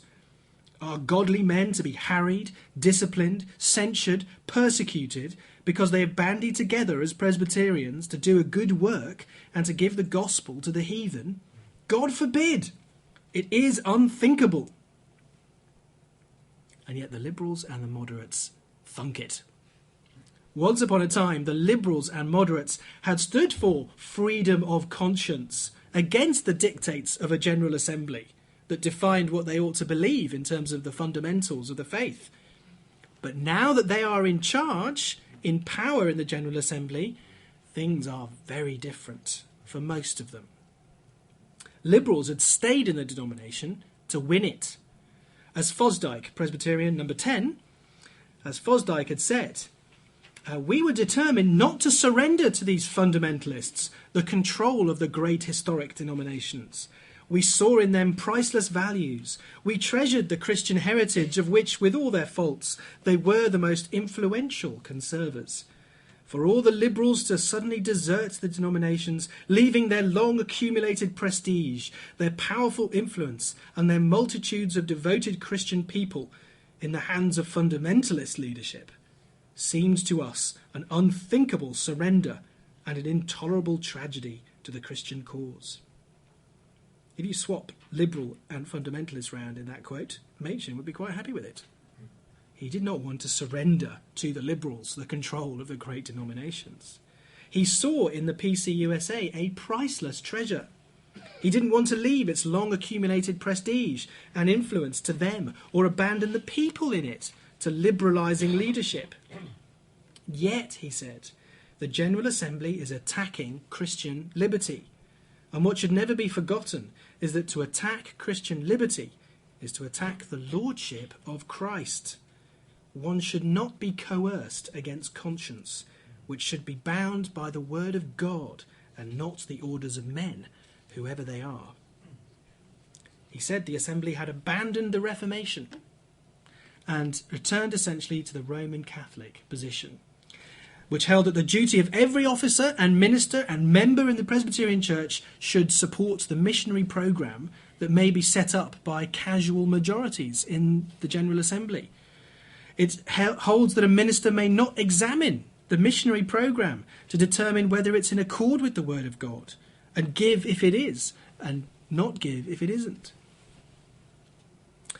But all the same, he struggled with the idea of leaving his beloved church. It plainly means, he said, evasion of the solemn responsibility which I have as a minister.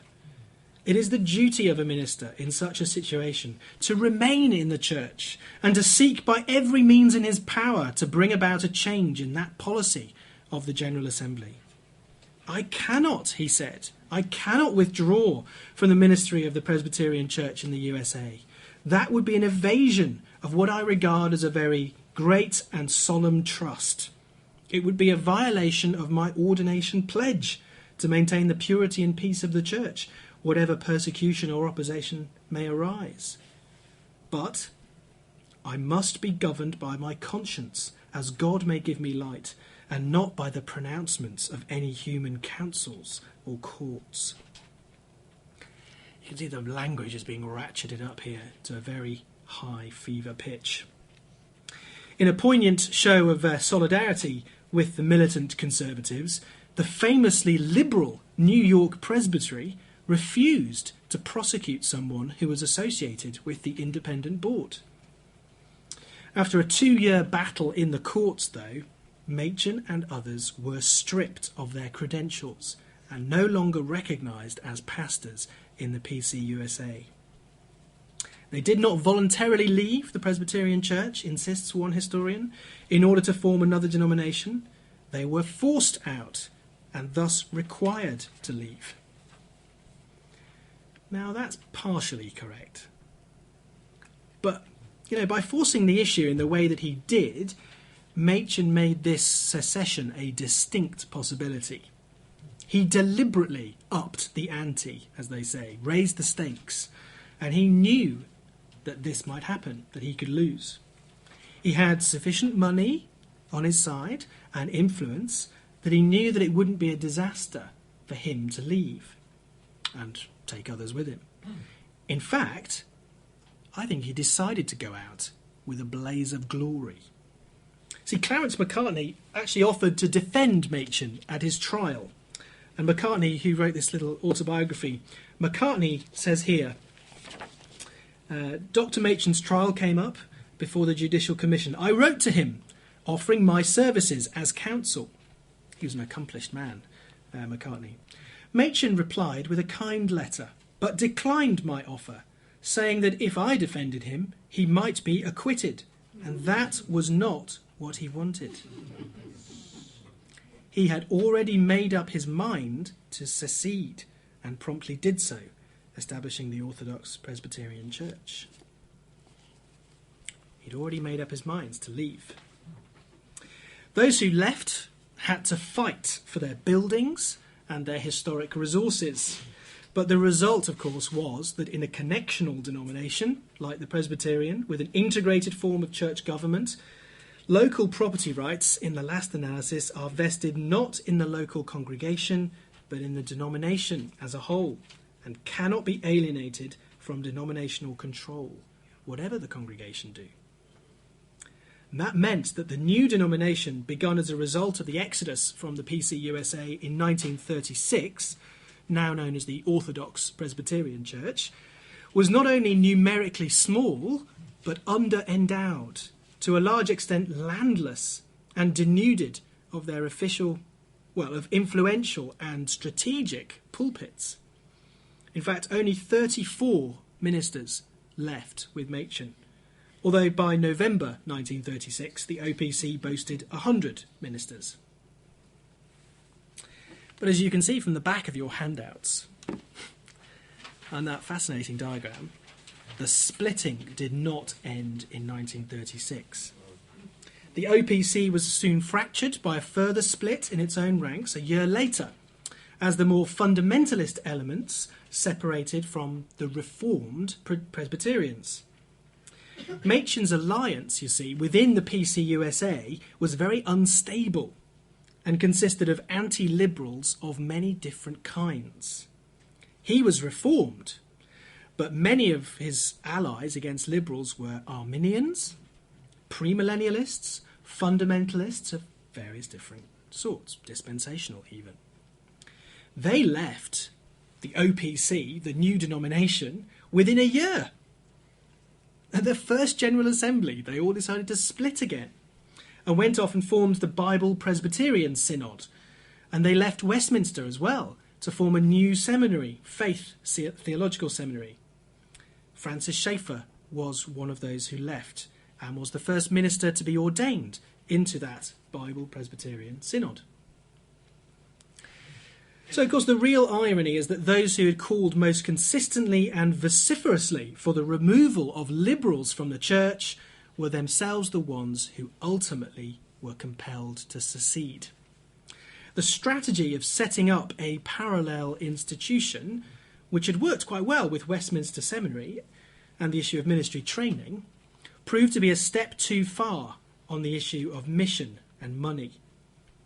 And while conservatives could agree on their need for their own theological college, in parallel with moderate and liberal ones, they didn't all follow the logic for other parallel institutions, such as the Independent Board of Mission. The splintering of conservative ranks between 1929 and 1937 had happened quite unexpectedly.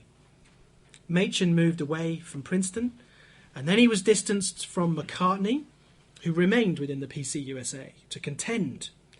The dispensational premillennialists were then committed to temperance and this whole wider cultural agenda of fundamentalism. They moved away from Machen and from the OPC. So when Machen himself died 70 years ago at the age of 55, he left as his legacy at least 4 different conservative groups in place of the one that he had once led. Peace was thus restored to the PCUSA for many years. Okay, the fundamentalist modernist controversy then was concerned with the epic clash of Christianity and liberalism in the theological areas of revelation, inspiration, Christology, and soteriology, the doctrine of salvation. There were sideshows on Darwinian evolution, alcohol, and the moral decline of the nation, which also caught the public imagination. Yet in the Presbyterian Church in the USA, the real battle was between those who were essentially conservative, and the issue was ecclesiology, specifically the question of how much to tolerate liberals within the church. Machen's stand was always clear.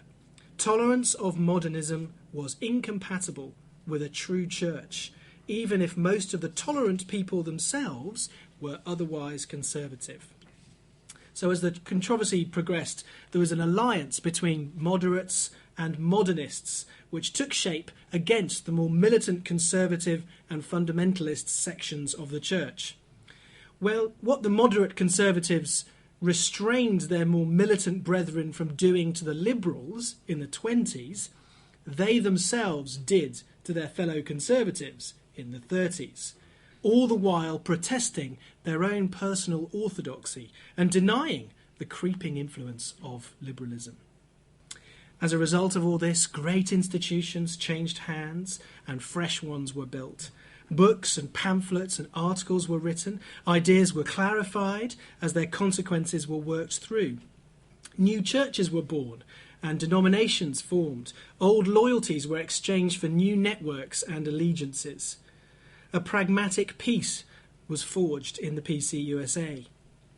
Darrell Hart has written that the history of the denomination suggests that reformed communions that put a premium on theological consistency may have to accept that they will always be numerically small.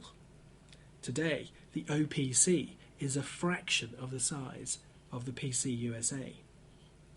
Now, I'm convinced that there are great lessons here for us in the Church of England as we engage in our own struggles between liberals and conservatives and a good number of those in the soft middle. Study of this Presbyterian controversy doesn't yield easy answers for us, nor would it be wise to conclude that similar actions will lead to similar results in what is, after all, a different social, political, and theological context. It would be foolish, moreover, for us to seek out another man like Machen to lead us in the academic, legal, financial, organisational, and political arenas. Don't get people like that anymore. This is not the age of giants, nor should we go looking for such people when the Lord is our King. But more broadly, this story illustrates the important truth that conservative foundational documents are not sufficient to guarantee a denomination's future. The gospel must be guarded and the good fight fought in every generation. A pragmatic ecclesiastical utilitarianism is a real temptation for all of us. So the story of how our forebears fought and on what issues and with what success can inspire and encourage us. It should also caution us against making similar mistakes and remind us to treasure what has been handed on to us rather than take it for granted. It should also warn us of where the flashpoints of controversy might come, over things like seminaries or denominational policies on giving, perhaps. What tactics might be employed in all these things? Publishing statements signed by influential ministers, maybe, or attempting to prosecute troublemakers, or polarising the debate into them and us in the church press. Furthermore, it illustrates all too well that conservative Christians in reformed traditions have not always agreed on ecclesiastical strategy, and that different paths, secession or contending within, might be better justified at some times and for some people than for others. It's clearly a perennial problem for churches to define the limits of tolerable and intolerable disagreements. Someone once said, "We read to know we're not alone." We read to know we're not alone. And that's certainly a great motive for reading church history and the history of this Presbyterian controversy in particular. So as we unwind all the tangled threads of cultural, social, economic and theological context, it enables us to glimpse just a little that we are not the only generation to face such pressing ecclesiastical anxieties. And so to conclude, what I hope to have shown in these two sessions on Gresham Machen and the Presbyterian controversy is that when we reach the shores of a better land, there will be many there to greet us who bear the scars of similar battles within the church of their day, valiantly fought in the name of truth and duty.